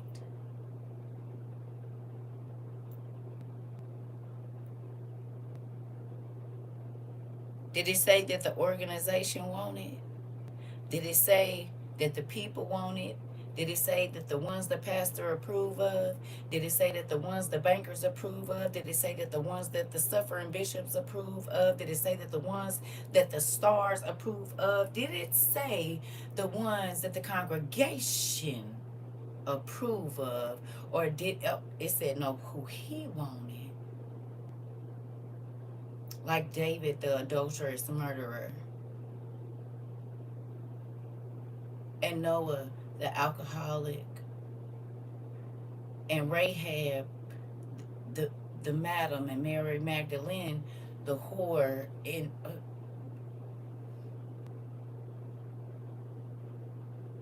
Peter and Paul and John and all of these messed up people. He called who he wanted to him, who he saw value in.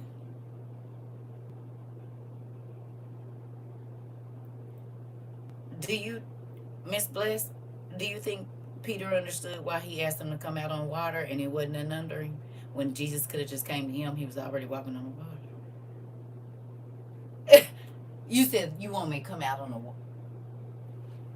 Did y'all hear him? Jesus, is that you? Flash the light over here, nigga. What did you do? Flash the light, nigga. I'm flashing. Just give me a minute. That's the fan, nigga. Flash the light, nigga. Flash the light. Jesus? Jesus, is that you? How I know you not an evil spirit? Jesus. Okay, wait a minute. Flash the light another way, nigga. Just. Jesus.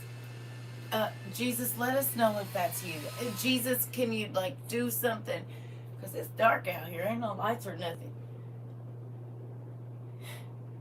You said you want me to come off the water. Can you say it a little louder? Because I don't think I heard you. You said, come out on the water? Like out of the boat? Like take my leg over and come down the boat? And Jesus, is that really you? I mean, yeah, I think it's Jesus. You don't think that's an evil spirit, like a hologram or something? No? Okay. All right. You said you want me to. You said, oh my God, I was just hit with the lyric in the song. I said to Joe the other day, easy. You heal on the Sabbath, sleep through the storm, and walk on the water. Oh, okay. Can you tell me how deep that lake, river, sea? It's the Jordan River. I think they was on, maybe. Can you tell me how deep that is? We did this before, but just real quick. Because folks be talking about, well, I know I got such a faith like such and such. Well, let's see. How deep is the river? Was they on the Jordan?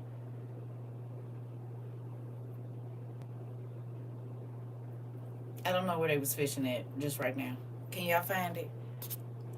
What body of water was they on? And then when you find out what body of water it is, can you tell me how deep it is? Please.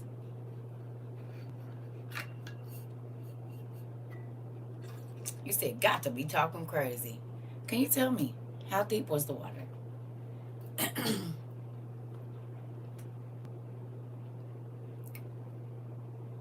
Was they on the Jordan? I don't know for sure. When he told them, come on, come out here, come talk to me.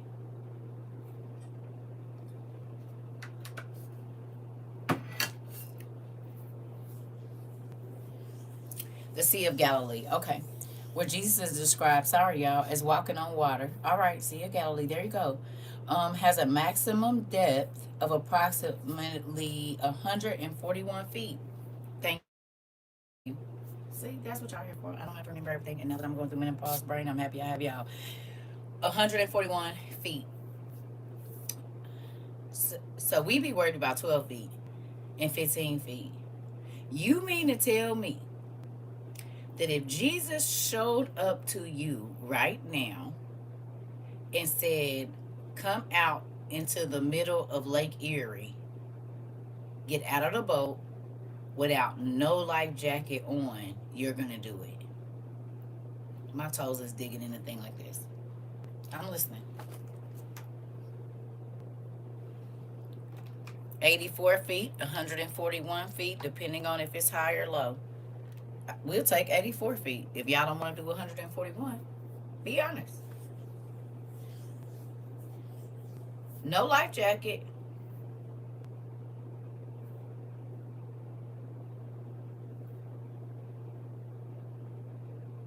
You said nope. You live by water, so you know. 100 feet, 141 feet. He said, come on.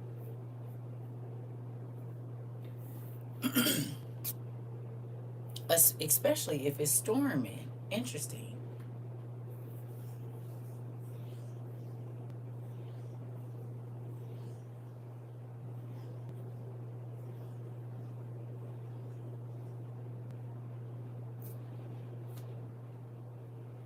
You said, and I don't know what's swimming underneath. I gotta ask a few questions. That part.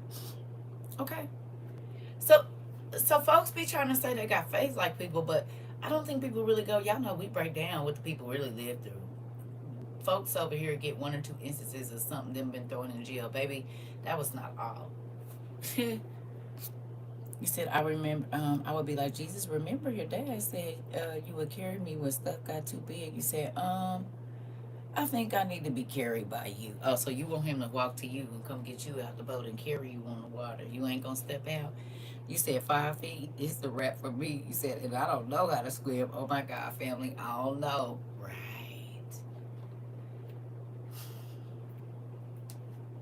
Right.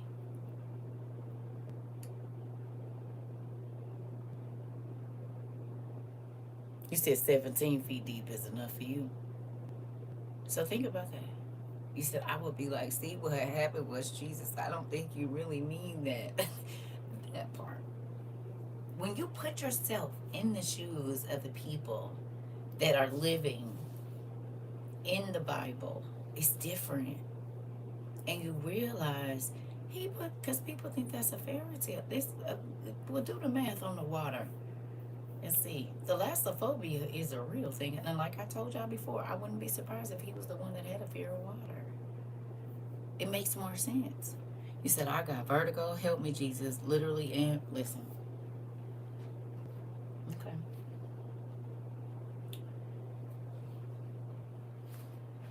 hmm This is why it's important to go look up and know. Y'all been seeing my mind be all over the place with some stuff, but when you break it down to the, okay, would you do it? Oh, yes, I would. Oh, okay. Well, it's 141 feet of water over there. Go on and do it then. You believe God gonna hold you up.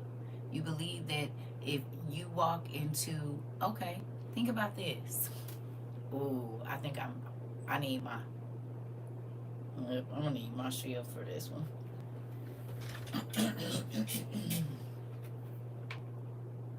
You ready? You said, I don't see how the people that be swimming in the oceans and or marathon to break world records do it. You said, I don't understand how they do that. I couldn't. 141, 20. Okay, good.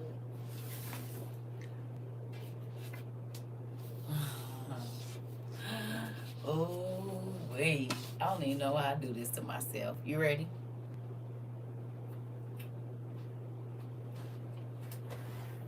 Oh, there she goes. Hey, girl. Seeing you in a while. Let's get ready. Let me see. Okay. Twisted. Okay. It's been a minute. Anybody ever been to an aquarium or to Disney or any type of aquatic place where there's a big old glass and a whole bunch of water and a whole bunch of fish? Anybody, as a kid, as an adult, have you ever been to an aquarium?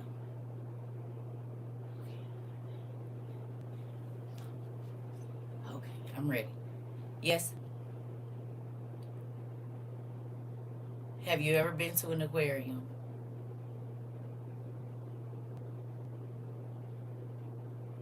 Sharks and manatees.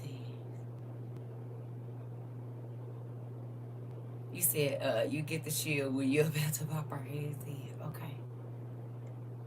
You said 1 foot is enough for you. Okay. You ready?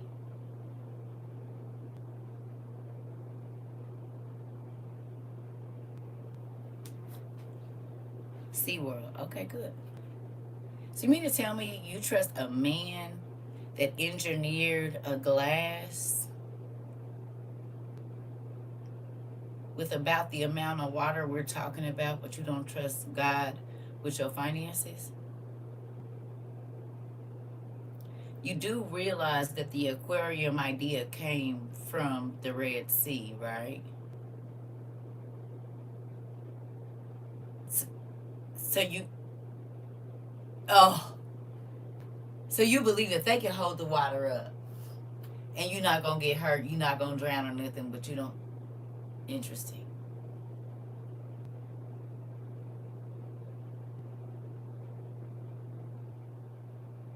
Oh, you trust in an engineer more than you trust in God to hold back the flood waters in your life. I'm just trying to see if that's what you're telling me.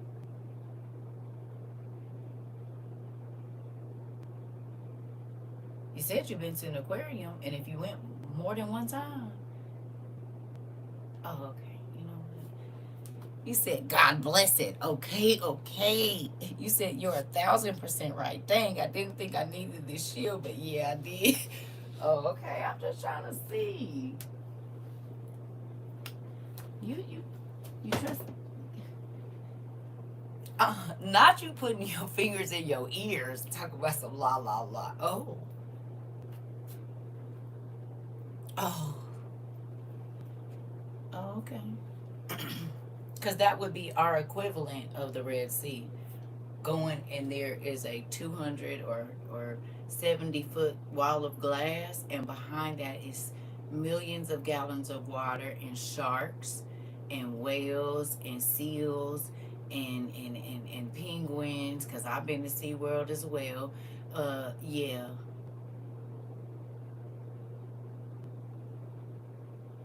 So you trust man and engineering with that much water, with those animals, over trusting God. Right. Got it.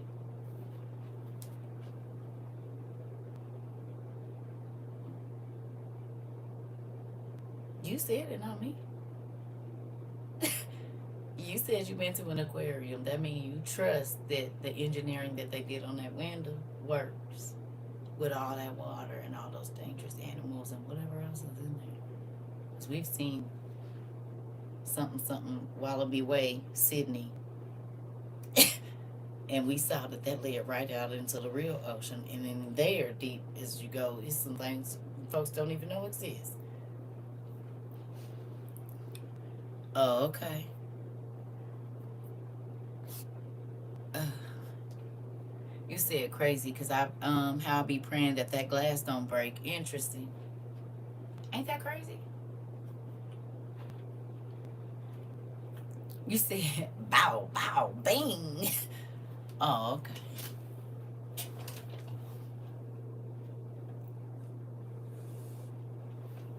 Hello. Shall we even go to a roller coaster? Shall we go to the fun part? You trust that architectural engineer or whatever kind of engineer that is with 100-foot drops. The electrical person with making sure that whatever death drops at that. Matter of fact, the eating in the sky with nothing under you on the little crane thing that everybody with the wine and you out there listening to music while dangling several hundred feet in the air. You trust them with your life more than you trust God.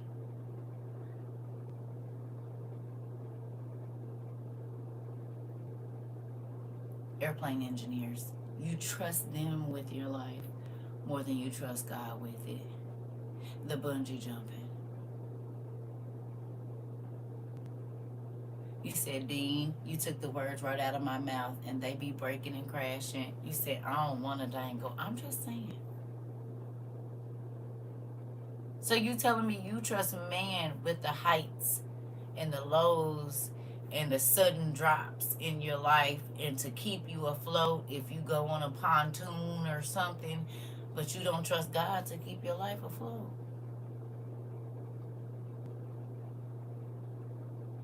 For real.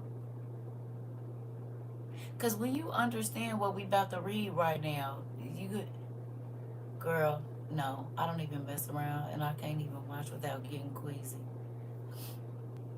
Interesting. So the heights thing don't work for you, but you might have been to an aquarium. You said, now see, that's where I draw the human line. No thanks. On heights. Up. But I get what you're saying. I'm just saying, it's some folks in here that don't do water, but it's some folks in here that's adrenaline junkies. And so their thing is roller coasters, heights, sudden stops, all of that. So you got to think about it, whether it's water or air. Okay, everybody jetting around the country. You got to believe that the person that did the physics and all of that for that plane and the jet fuel and stuff made the right decision and didn't overload the plane or something. Or that the weight, or that the wing. My brothers work in that arena, and they have to check boats 2 and 3 times, make sure that the air compression or whatever is right when it seals and all that. Because one little bitty crack could be a crazy thing, and all of this.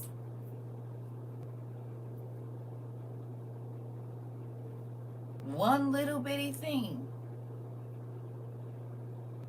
one miscalculation, and it can be crazy. But we don't trust the person that made gravity, anti-gravity, matter, all of this. We don't. You said no matter what you're doing, you messaging the elements, huh? Hold on, Diana. You said, and even though, you said we use them for the wrong reasons. Well, yes. I mean, I'm just saying we, right. We trust that man has more control over certain things than we do God in our life. And I know because I've been there too. And sometimes I go there and I just try not to stay there.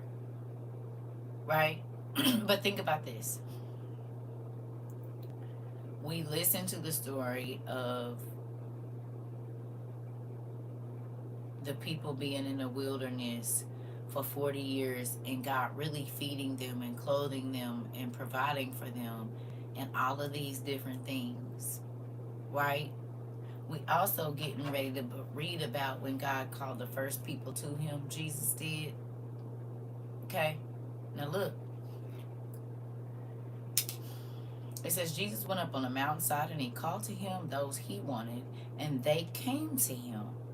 He appointed 12 that they might be with him and that they might that he might send them out to preach and to have authority to drive out demons. These are the 12 he appointed: Simon, to whom he gave the name Peter; James, son of Zebedee, and his brother John. To them he gave the name Boanerges.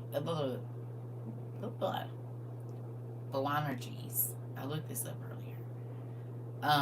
Which means sons of thunder. Interesting. Andrew, Philip, Bartholomew, Matthew, Thomas, John, son of Alphaeus, Thaddeus, Simon the Zealot, and Judas Iscariot, who betrayed him. Okay.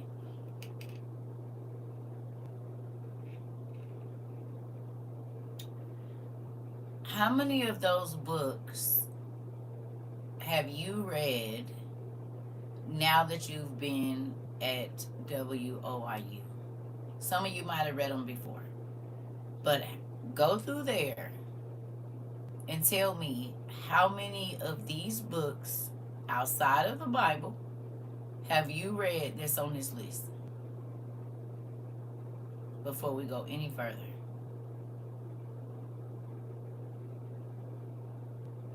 How many of you knew that some of these people even had books? Other than the ones that are in our KJV, did you know that these other books existed that you've read?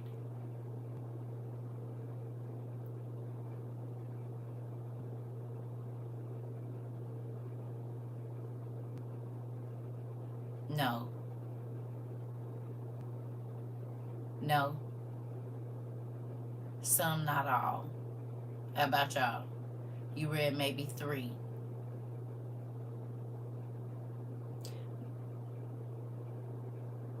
No, none of them. Okay, are you saying no, none of them existed? No, you never read them?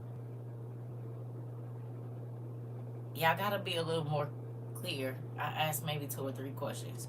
So Nope, I've done more reading and researching in the last 4.5 years than I had my entire life. Never knew about them. Okay. Never read them. Okay. Okay. That's what I was trying to figure out, because it was, did you know about them or had you read them? Okay. So, can you name on this list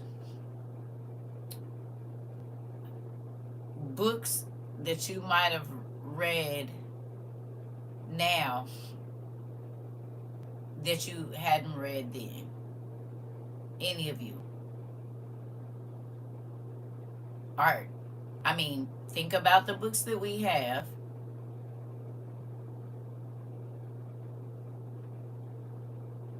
Okay? And out of the disciples, have you, are there other people that their books are not in the Bible that you've read? And if you don't remember them all, that's fine. Just name one person in this list.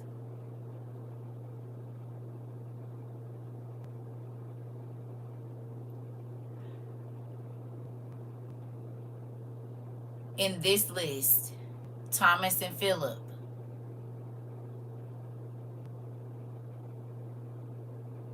No, in this list that we are looking at right now, Simon, James, Peter, John, Andrew, Philip, Bartholomew, Matthew, James, Thomas, Thaddeus, Simon, Judas.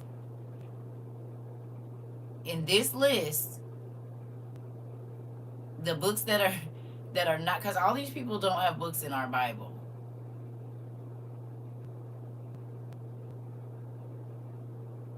John and Peter, you read some other stuff about them. You read the Gospel of Philip, okay.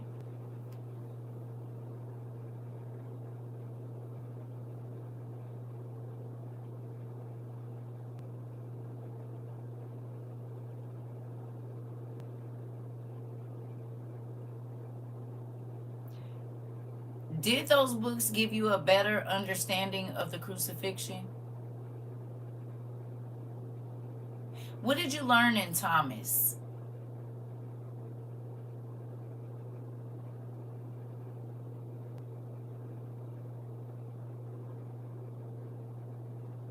Tell me what you learned about in Thomas.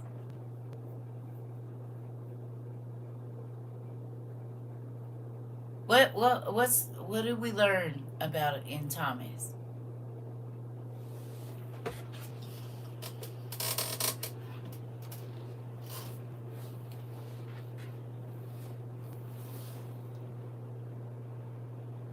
Yes, ma'am. Thomas is about Jesus being young.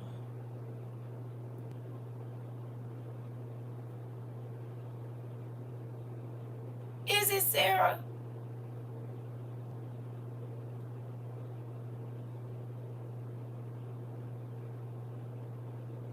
Are you sure?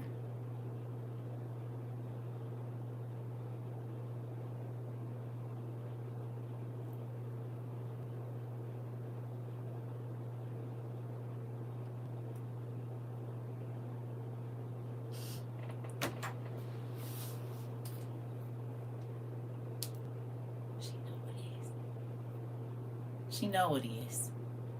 I'm just messing with her. Can I ask you a question? No, no, no, no, no. No, you answered correctly. Okay. Right? So think about this. How many Okay, so look, learned about the spiritual world of myself. Okay. How many of you, prior to reading the Bible the way that you do, wondered what happened to Jesus in his younger years that are not in the Bible? From 2 to 11.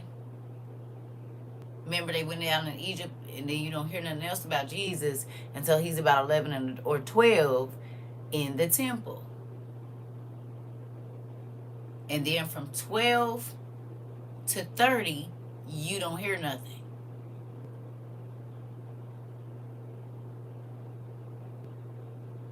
Right?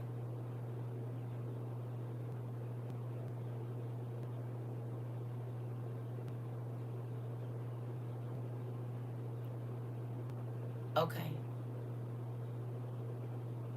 Isn't it crazy that the answer has been in the Bible the whole time?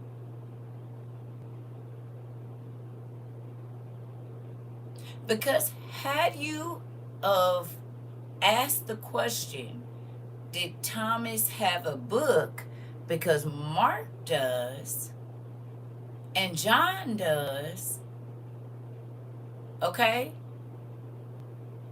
And the others that are there, okay? Luke and whoever else. Had you have asked the question, does Thomas have a book?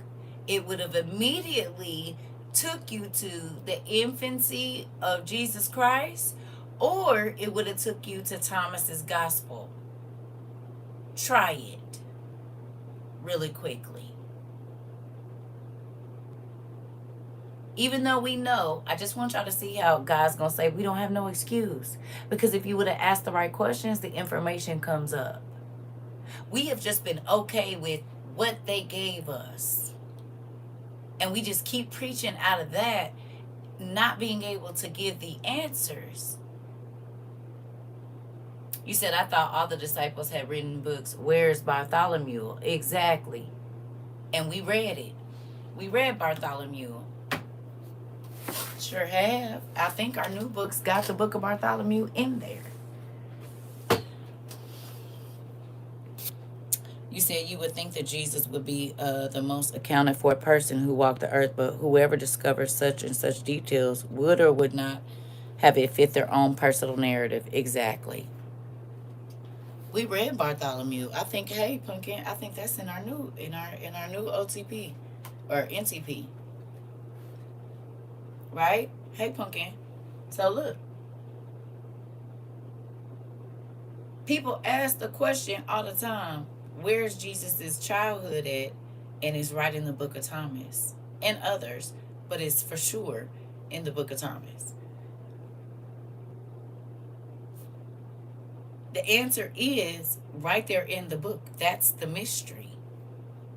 He put those specific names in there for a reason, and we just read them off, and we only read the books that's right there.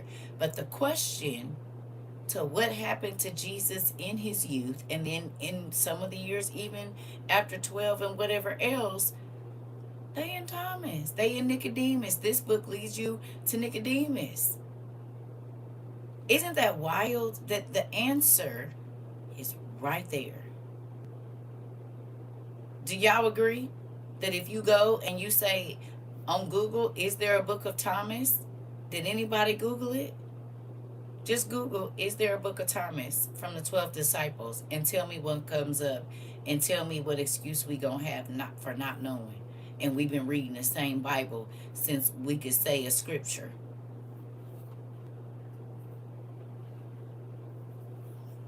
What excuse will you have?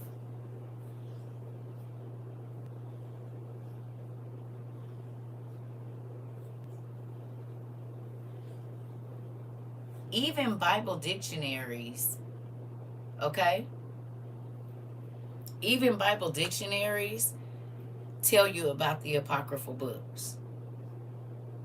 So even if you say Thomas,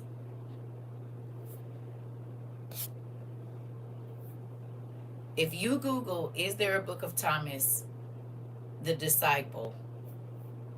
Tell me what comes up when you do that. It does. It does come up.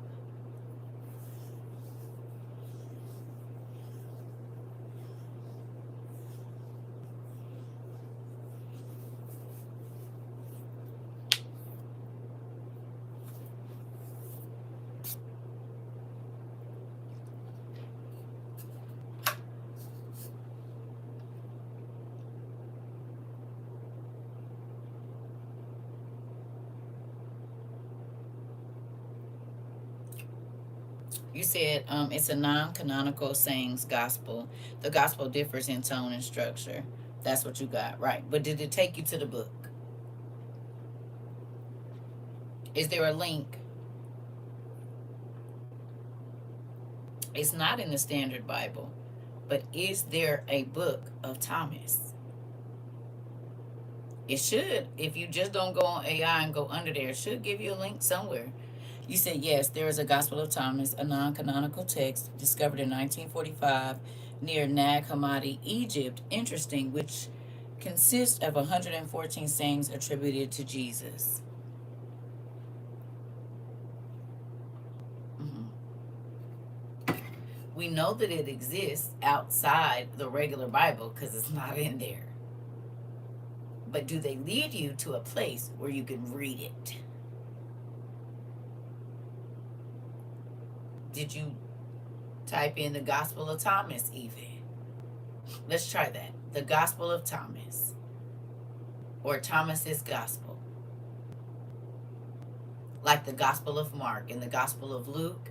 Just type in the Gospel of Thomas and tell me what comes up. You said there's a Gospel of Thomas and the infancy of Thomas too. Right. No links to either. Interesting. Not even a sacred text? Are you just looking on AI or are y'all going under that? Because that's weird. Sacred text should come up. Y'all know because that's how y'all used to get there. They didn't change it where you can't find it. Only on study.com. Interesting. So the infancy of Jesus Christ doesn't come up on sacred text anymore? Or Thomas's gospel? Neither one of them? They took it off?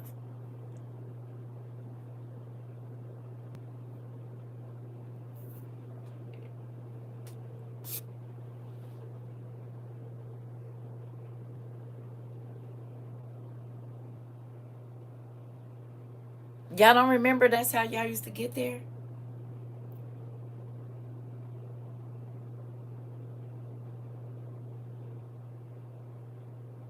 But you can go to the infancy on sacred text right now. Interesting. I'm saying, not mention it. It don't list it. Interesting. Okay, so they didn't changed it. You said sacred text has changed even when we went on it earlier today. Interesting. You said, yes, it appears to have been removed. I'm not seeing it. You said it came up as a guidebook for spiritual practice and a few others. Interesting. Well, prior to now, oh, they really is getting rid of it. Aren't you happy you know where to go find it? Okay. They took a lot off.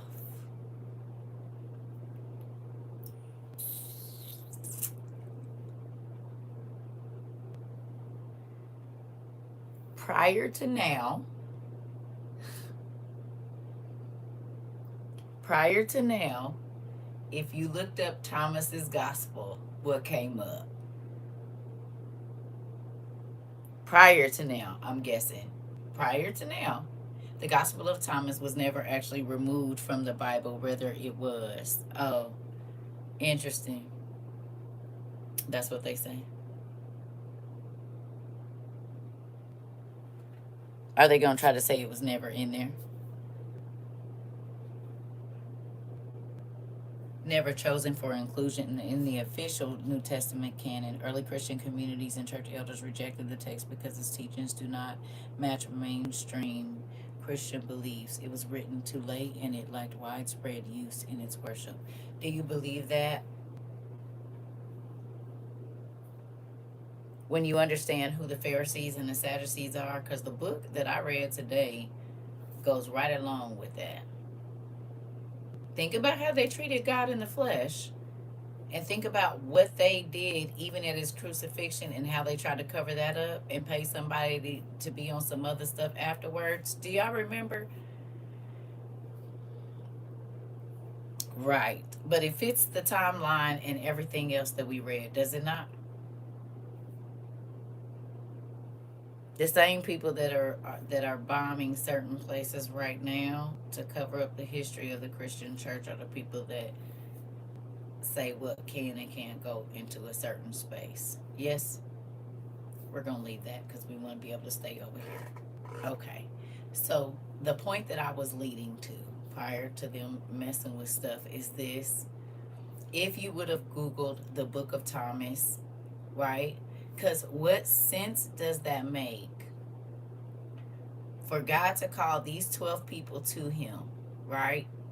It talks about how he secretly told each one of them, he had personal conversations that the other ones didn't know about, right? He talked to each one of them separately and told them different things. Why wouldn't they have a gospel as well? Everybody didn't see the picture of the people at the Last Supper. You mean he just didn't say nothing to none of them before he knew he was going away? It literally talks about the secret conversations that he had with his disciples. Not just as a group, he would pull three. He might have nine with him. He might have two with him. And he talked to all of them and told them different things. Now they heard group stuff, but each person had their own. You said each one had a different relationship with him. Okay. Why you don't think they got a book? And what are they hiding? Because if you go read the infancy of Thomas's gospel, either one of those, it tells you about Jesus' childhood up until the time he was 5. And then one of the versions tells you a little bit more about that. You also find the protoevangelion, which is the story of his mama, Jesus's mama, and how she got pregnant and the whole process of her being 9 months old and walking. So if you were to just take that scripture that talks about Jesus's disciples and look up if there are ancient writings, a book about them, you would be able to fill in the missing pieces to Jesus' story that the world knows prior to now. Okay, but you can still go to the library because they're in the library too, unless they didn't took them out. Okay, you don't have to guess, but that's what a mystery is. That the answer is sitting right in front of you, right in Mark 3 and 13, about Jesus' childhood, about all of it. The missing pieces that have everything to do with salvation are the little breadcrumbs are right here. And I'm not just saying they're only here, but look up the gospel of in each person that's named here, and then you get that view, POV. You said you can also download the lost books of Jasher. Right. But I'm just saying, as a whole, what excuse can you use if the answer is right there?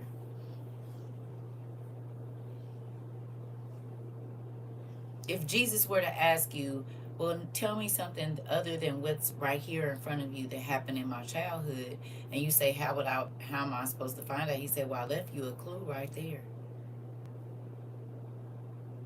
Seeking would be, if these people have a gospel, where's theirs at?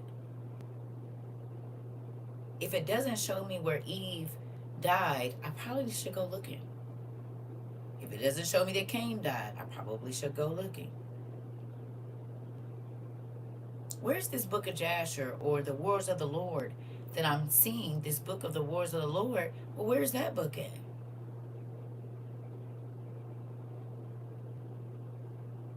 Where is it? It's important because the rest of the story is there. And the answers to the questions that most people that have heard the story of Jesus say, well, where did he go from 2 to 11 and then from 12 to 30? What was he doing? That's why they don't want to believe in him, because it's this mystery of him going and coming and nobody knowing where he at, when whole time there is a very detailed there's very detailed stories about what happened when he was 2 and 6 months and a couple of days old, when he got his circumcision and all of these other things. There's information. You don't gotta lie to nobody. You don't gotta say, oh, this. You can read it in more than one account. about the virgin birth and all of that. You don't have to stay in the dark, but you just got to ask the right questions. Okay, now back to the disciples. God called who he wanted. He don't care how you look at them, what you feel about them or whatever, but also they gave up their security to be ministers of the Most High.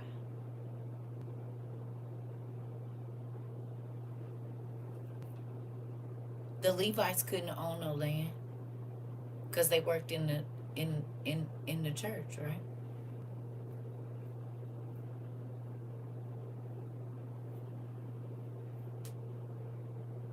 Exactly. You said people do that today, the same thing, traveling around, and nowadays we document it with photos and videos, but it was written first. Exactly.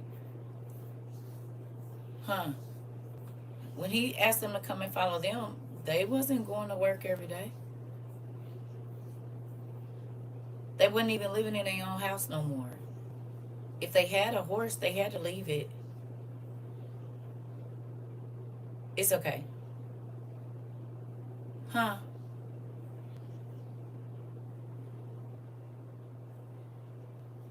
So not only did he call them out over 61 trillion gallons of water, he said, don't take no money with you. Don't take no food. Don't take no clothes. Don't take no credit card. Don't take your phone. That would be the equivalent of this today. He said, you don't even need a money sack.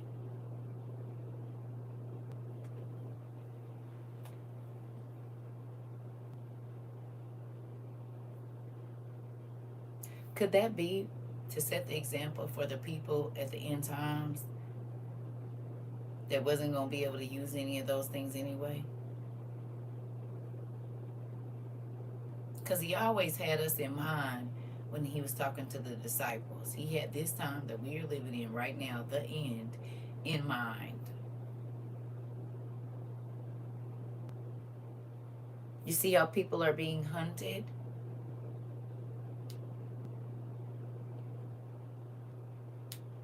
You see it? Jailed. This is all biblical stories happening on our news every day. Remember, there were decrees that would go forth to say if you were an immigrant or if you were, uh, supposed to be in the city. There's several stories of immigration being an issue in the Bible. And they would round up all of the people that were not this and round up all of the people that were not that. And they had to prove citizenship or yield their loyalty and all of these other things to the leaders of that time. Don't forget that. Some people were thrown to the animals. Some people were jailed. Some people were beaten. It was all kinds of things that happened because they weren't native to the land that they were in. And nobody really did nothing about it because it was the leaders that were putting these decrees in play. And the crazy thing is, most times when they put those decrees in place, it was because their ego had been bruised.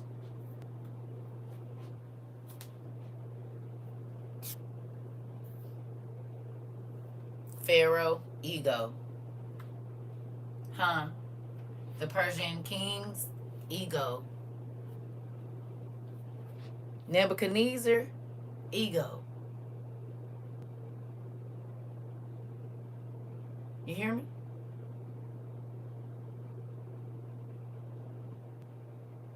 Pharaoh's ego got in the way. Nebuchadnezzar's ego got in the way. Nimrod's ego got in the way. All of the kings that thought that they could stand up against God, their egos got in the way. And God humbled them all very quickly. You said seems like a trivial subject when you compare it to people who are native and do horrendous things. Come on. Come on.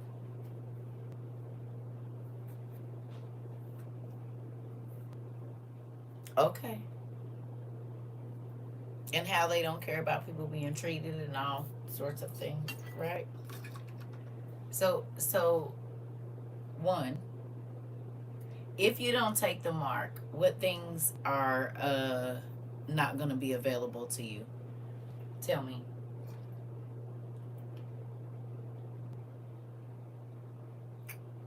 What are some things you won't be able to do? Water. Good job. What else?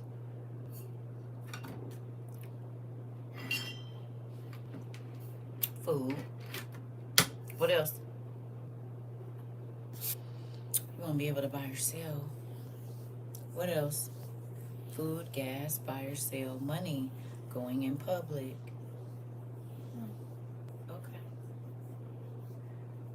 Do you think that the early Christians were able to do those things freely? Everything that costs money. You think they were just, there was whole synagogues, you think they was just having church in houses for no reason? You think they was taking the back roads out and having boats ready for no reason? Daily needs to live by. Oh, okay. Oh.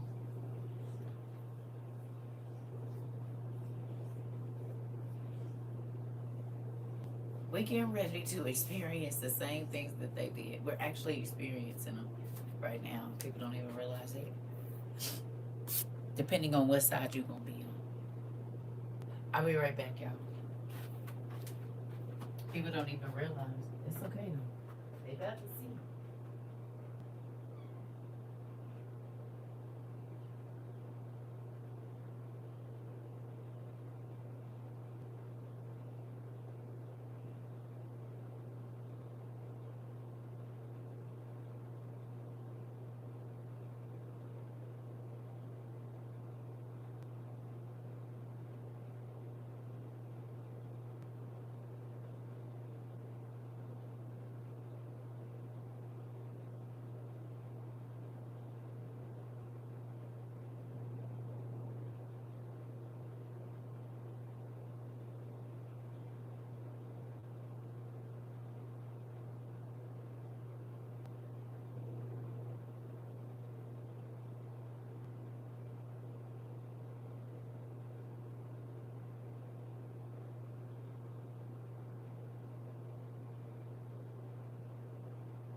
All right, sorry about that.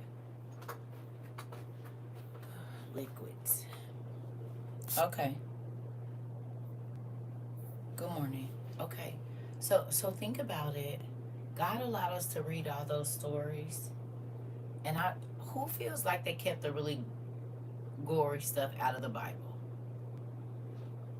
Do y'all feel like that? The real gory stuff that we needed to know, the stuff that's life altering, like it'll help you make decisions real quick about stuff. They kept that out. They gave us the fluffy version, right? Do y'all feel like they gave us the fluffy? Yeah. They gave us a fluffy version of the Bible in real life. Because once you get to reading the apocalypses and stuff like that, you be like, whoa, this, I wouldn't have never been over there at their house if I, okay. Oh, okay. I wouldn't have never, and then I probably wouldn't have never did that. No. Right? So look.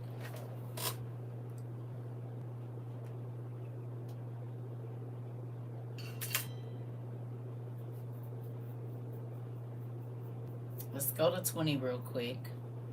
Then Jesus entered a house, and again a crowd gathered, so that he and his disciples were not even able to eat. It was so many people, Jesus couldn't even eat. When his family heard about this, they went to take charge of him, for they said he is out of his mind. How many of you, since coming to WOIU, have experienced that? How many of y'all family members think y'all crazy for preparing for what is literally happening right now? You said, bruh.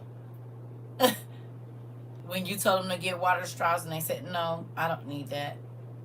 When you might have said, hey, you might want to get life jackets, they said, for what? I don't live by no rivers, and now we got floods everywhere. You said you might want to get you some light bulbs or something or whatever, because the power might go out. You said they starting to see now, though. Interesting. So once Jesus called you to himself, and you started having real conversations, one, you had to walk away from what you knew to be your stability and go out into the wilderness where y'all didn't know that all of this was going to happen. Neither did I. Thank you. Did you know you was going to have the transformations? He said, I want to know why no pastor evangelist ever talked past the 66 books. From when a lot of the pastors, not just one, told me, it's like spiritual suicide. Because when you become a part of an organization, you have to go by their bylaws and stuff. That's why we are a school and we don't do that. We talk about whatever we want. You said nope.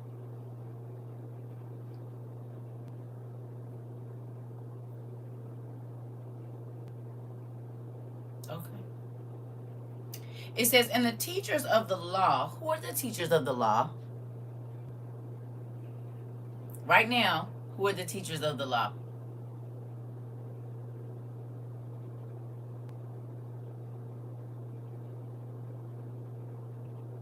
But guess what? Those other books will change your life, Jessica. You can read the book of Adam and Eve and know what happened. You can read the book of Enoch, Jasher. Fills in all the gaps. All the questions you have, when you start looking into the lost books, they're answered immediately. Pastors. Okay. So it says, and the pastors of the law who came down from Jerusalem said, he is possessed by Beelzebul. By the prince of demons, he is driving out demons. And the preachers of the law, and the bishops of the law, and the evangelists of the law, and the prophetesses and prophets of the law came down from Jerusalem and said, to God in the flesh, he is possessed by Beelzebul. By the prince of demons, he is driving out demons. So Jesus called them over to him and began to speak to them, what? In parables. Did y'all pick that up, WOIUers?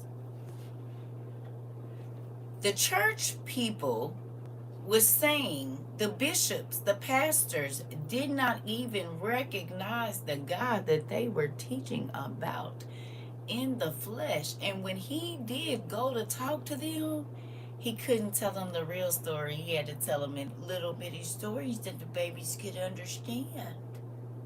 Because they knew so much and yet they knew nothing at all. Ain't that crazy how a lot of church people got all the scriptures memorized, but they cannot tell you when Eve died because they ain't never went past trying to figure out when, because it just told you when Adam died. It says that they got sons. You said yes, to confound the wise. If you go ask any regular Christian person that stay inside of 66 books what was any of the names of Adam and Eve's other kids, they might argue you down that they don't have them, even though right there in verse 4, chapter 5, verses 3, 4, 5, and 6 or so, it talks about Adam, him passing away, how many, not how many kids, but that he had other sons and daughters.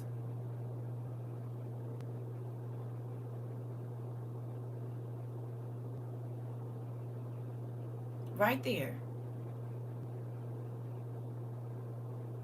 So when the leaders, the pastors, came to talk to Jesus, he couldn't even just give it straight out to them flat like he did the disciples.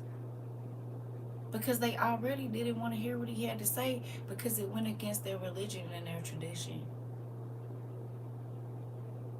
If you've ever tried to take the lost books to a religious leader, 9 times out of 10 they try to talk you out of reading them. 9 times out of 10 they told you, we don't read that, we don't have no use for that, it's just for educational purposes, like Jess said. You mean the same thing that they were telling Jesus? We don't need your new teaching, we already got the law, and you need to follow that to get to God, and if you don't, we're going to send some people against you. Sound like the church people of today? They will go to everybody and tell them don't listen to you if you try to take the infancy of Jesus. Oh, why would we need to read the book of Adam and Eve? Well, they are the reason that we're sinners. You know, they're the whole reason we need salvation. You don't think we need to read about the first people. We just need to know that God made them. They got kicked out of the garden. They sinned. They got kicked out of the garden. They had 3 kids. Don't tell you nothing about it. Right. You don't think you would want to know how the devil tricked them up every day so that you can know what to look for? Because if he did it with the first people, he's still doing it with us right now. You don't think that's important? You don't think that the whole reason why we need salvation is important to salvation? Because if Adam and Eve never sinned, we would not even need Jesus to come. I'm sure Jesus had some good belly laughs at first, but then got so sad at their ignorance and refusal to learn. He said that in Hosea. He said, y'all pastors have refused to learn, so I rejected them for being pastors for me. They want to stick to the laws of it all to keep people under their control. He said, I came to free everybody from that. The word is going to be pushed to everybody, not just a certain few. And to those that want to know, they're going to have a deeper relationship with me and they will know more of the story. You want God to talk to you in parables, or you want him to give it to you flat?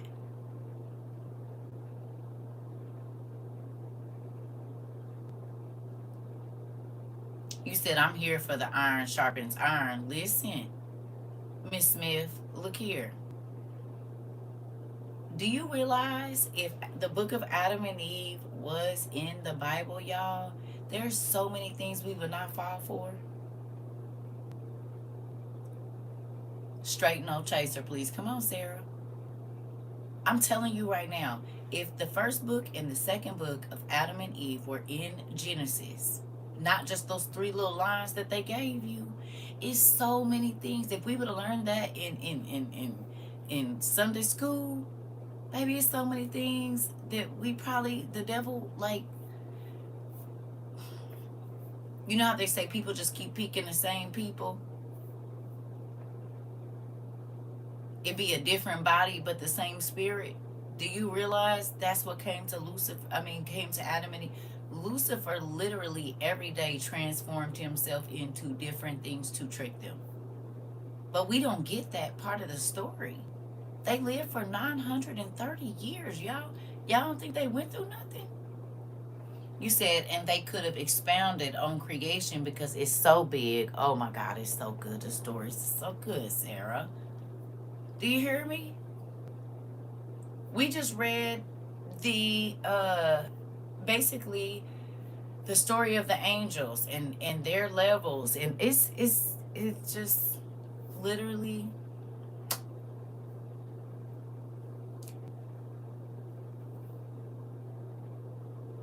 we are missing so much, and this is why the Bible says that his people perish for the lack of knowledge. But the clues are in the Bible. They're right there. But if you're waiting for your pastor to show you, they not, because they don't even want to see it for themselves. I guarantee you this. If you go to your pastors, and I'm not trying to start no trouble, I just want you to see something. Go to your pastors and ask them if they know when Eve died. Tell them to show you in the Bible. He said, I love when Jesus told him, okay, let me ask you a question before I never knew. You said, and they would be even more confused. Listen, you said, you said, okay, let me ask you a question before I answer you, and they will be even more confused. Yes, hey, you said we would surely, no, it wasn't an apple they took from the tree. You said, they just trying to avoid a snake, not knowing Satan can be your neighbor. Listen, this is the thing, and if he keeps us from understanding the totality of the word, then he can keep tricking our families. She said they got their diploma, they done learning. Ooh, Sarah said that I didn't. Do you need the shield? You want to, here, you know what? You didn't came on out of that funk real quick, because you showed just about the everybody. Here, just take the hammer there. Sarah said, because they got their degree, so they done learning. Here, she's talking about y'all pastors and stuff that got all them plaques on the wall. Go ahead. Here, just take it then.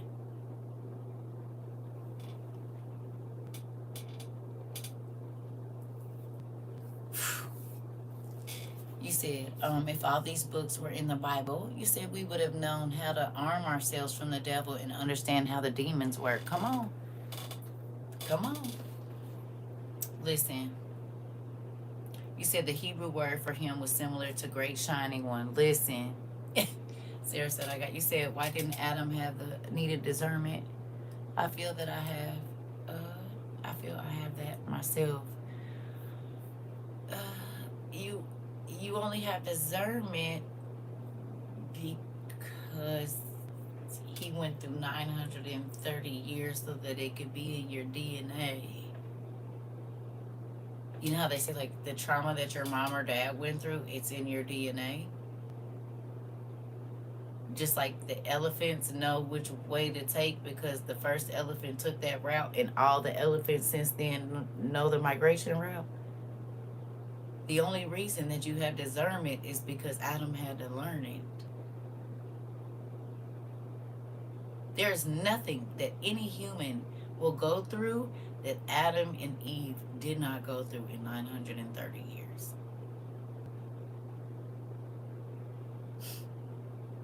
Their experiences coded our DNA.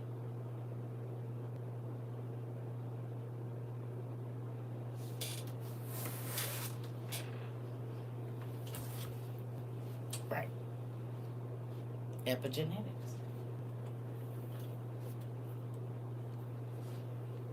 Like a baby that's never lived can be born with PTSD because of what the mother went through in her pregnancy. Survival coding is a thing. Hello.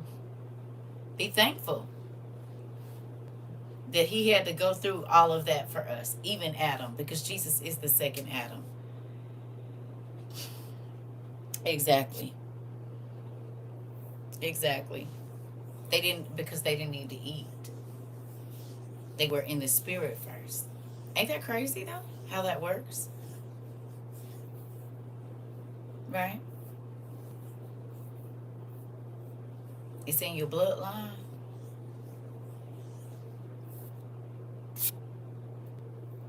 So, you said the pastors will rather say stay away from those books and avoid it all year long. Oh, hello. So from now on, when you read names in the Bible, my whole reason for saying this was two things. One, when you start to walk with Christ, immediately you are the enemy of Lucifer and look for him to come for you, especially when you make certain milestones in your walk with Christ. Like, general, you moving up in the ranks. That's why I said that we are paying for the sins of our father to the fourth and fifth and sixth generation. You say, love you, Circa. Gotta go to bed. Love y'all too. I'm about to get off here. Um,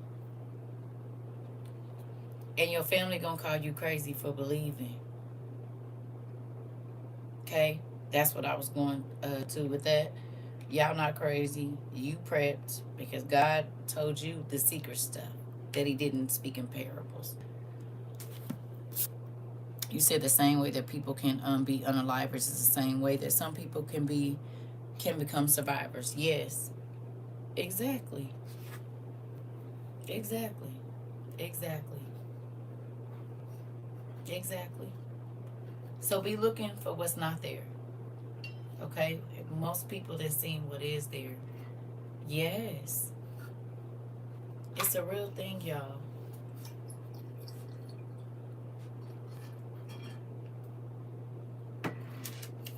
So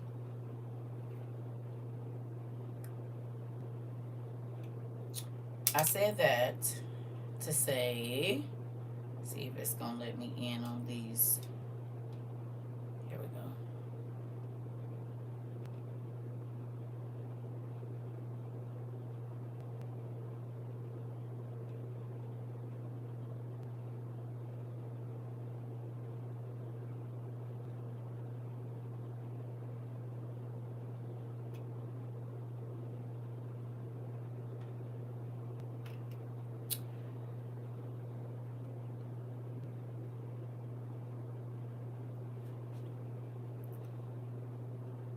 So I need y'all to go to. I'm gonna show y'all a thing, and then I want y'all to go read this because I'm about to go get in the bed, and we'll talk about it in the morning.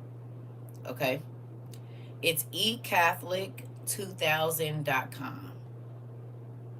Okay. ecatholic2000.com. That's the website that you're gonna read this on, and it's the martyrdom of James, who was called the brother of the Lord. You got me? So it's ecatholic2000.com is the website. And the story that you're looking for, and I believe this is 23, it's chapter 23, but it's the martyrdom of James, who was called the brother of the Lord.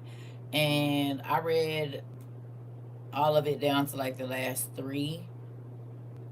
Uh, no, I take that back. I did go back and read the rest of it.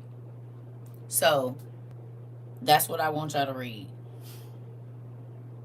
And then we're going to talk about it in the morning. We never got a chance to get to it, but we're going to talk about it. Okay? So it's ecatholic2000.com. And the book is The Martyrdom of James, who was called the brother of the Lord. So y'all see that? I know it's going to be backwards, but it is what it is. It's not going to be backwards over here,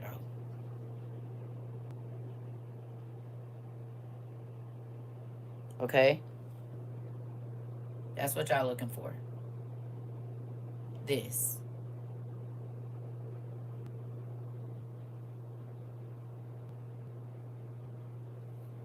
You got it?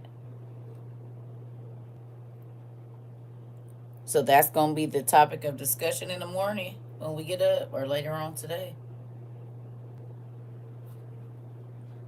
Mm-hmm.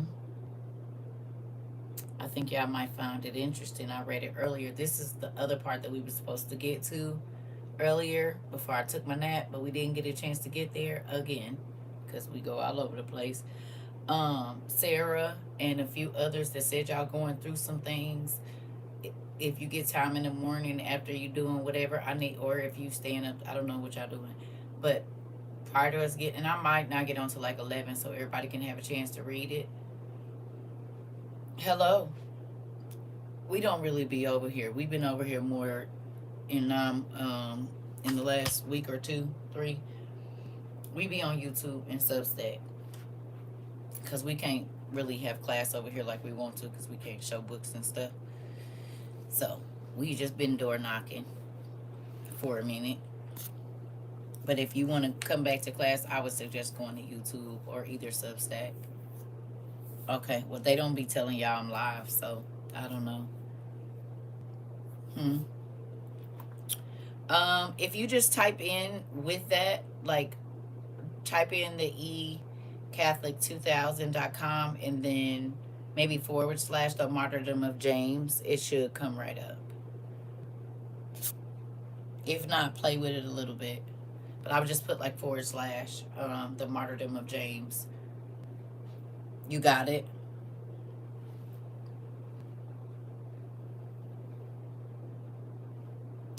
And this James is the James that was laying his head on Jesus' shoulder on the picture. Because it was two of them, remember? Okay? It was two Jameses. But this is the one in the Last Supper that was kind of laying on Jesus. That. That's it. .com. ecatholic2000.com. The Martyrdom of James. Yes. This is the story I want y'all to read for homework. I'm going to try to get on later tomorrow. It's already 1:30, so I probably won't wake up till like 8 or 9, maybe, depending on if my kids call. So there's that. But if they don't, I'm going to try to sleep in a little later tomorrow. And so then that'll give everybody time to go and read it and tell me what you think about it. And then if you have to go back to our Bible, that just look around. That's what I'm going to say. All the hair on my body is standing up. I feel y'all toes wiggling. I feel like I do. I feel like you're going to learn some interesting stuff in there. I feel like you're going to see something. I feel like your ears is going to be opened again. Because this is where we were supposed to be this morning. But we just never got there. So, okay. The Martyrdom of James. Put your hats on. And make sure you have your hard hat and your shield and your sword and whatever else you need. There's some interesting stuff in there. Okay? I love y'all. Pray before you go to bed. Okay? You said I have to search a bit because I don't see it right away, but thank you. You're welcome. Type in Eusebius as well if you need to. But that's the seek and find of it all.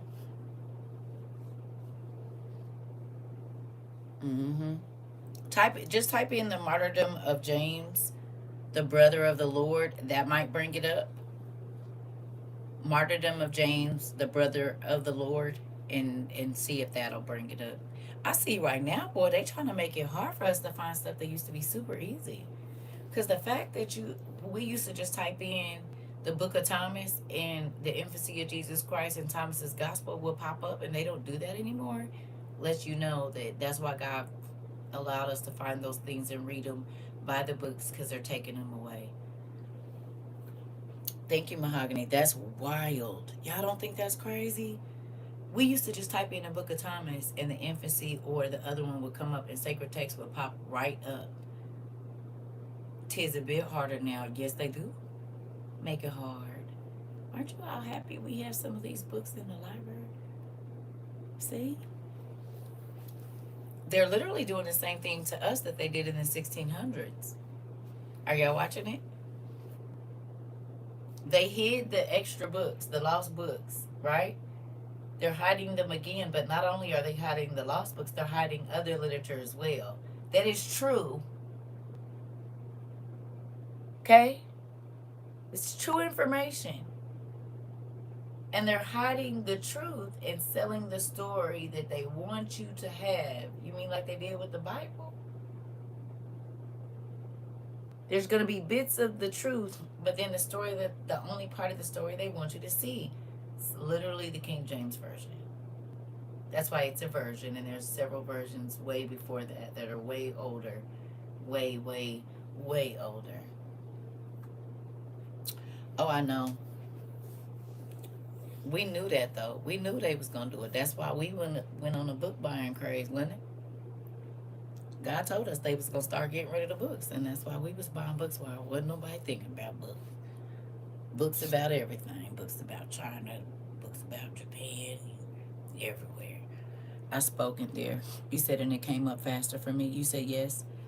I heard a Persian version of Cinderella today. I was like, yeah, that tracks, girl. Girl. Everything be right there in our face, and we just be so lost. Just don't use our eyeballs for nothing. We don't use our eyeballs for nothing. It's just dark over there. Are you asleep? Or are you waking up? What you doing up there? I think I hear you snoring over there. Because to find out that the Lord of the Rings, baby, was is scripture is wild. I know. You said you found it by typing it all together. Okay, well I'll stay on a minute just to make sure y'all get them. It's not a big deal. I do want to know that y'all got them, so I don't. But I'm not gonna drink any more coffee, even though I want to make some more. I'm not gonna do it.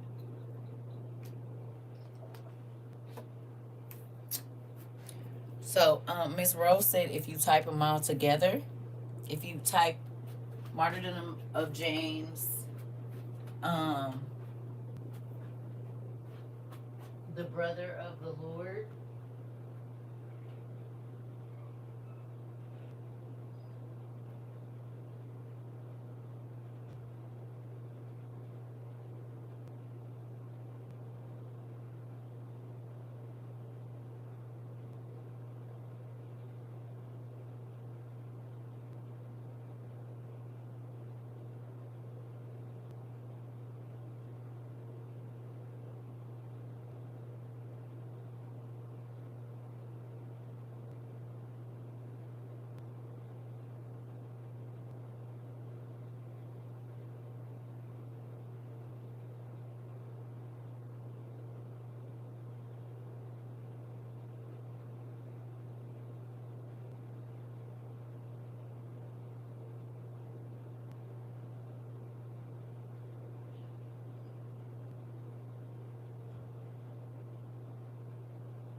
yeah, I think I'm gonna make me some donut holes tomorrow.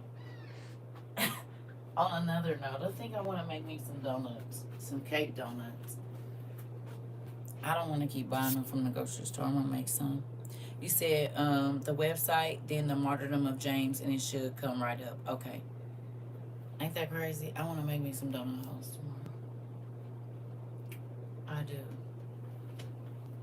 Hmm. That is what I want to do, and I think I'm gonna do it. Don't that sound good? Cause I've been eating them blueberry donut holes, the cake kind, and I'm not about to keep giving them people $3. And I eat the whole cup. Right? Yes. And I eat the whole cup. Supposed to be using half and half. So I'm just gonna make me. I got some yeast. I got what I need in here. I just need to make some instead of just paying $3 for them. Blueberry donuts are the absolute best. Yes, they are. Oh, especially when they got glazes. And don't get them warm. Ooh, that's making my toes wiggle. So yeah, that's my goal. See if I can make some tomorrow. Some blueberry donut holes and just have them. You said you love them, but you can't eat them that much. Maybe if you make your own, you can make a healthier option. That's what I'm thinking.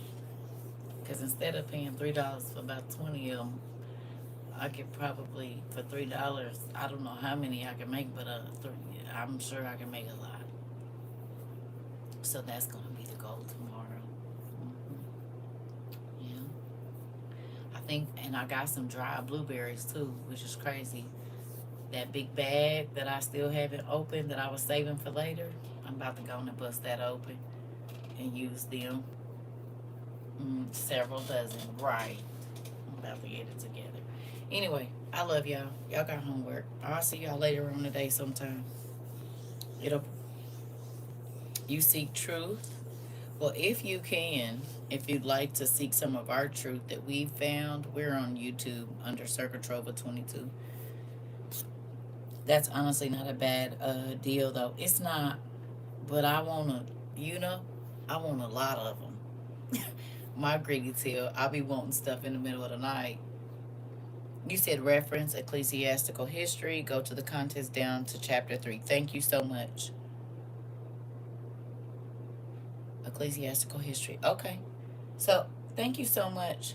No one but me, always. She said go to the, or they, I don't know if it's she or he, go to the reference section on the website, ecclesiastical history, and go to the contents down to chapter 23. Thank you so much. I appreciate that. And so then y'all can read the martyrdom of James, the one who was laid on Jesus. We can read a little bit of his story. Okay? I think you'll find it interesting, some of the stuff that they be hiding. Love y'all. You said thankful everything I need. I love you, girl. We in this together. I appreciate you. We in this together. Y'all know how we do. These midnight sessions always be something different anyway. Always. They always hit a little different. I don't know why. So, I'll see y'all. I'm about to go.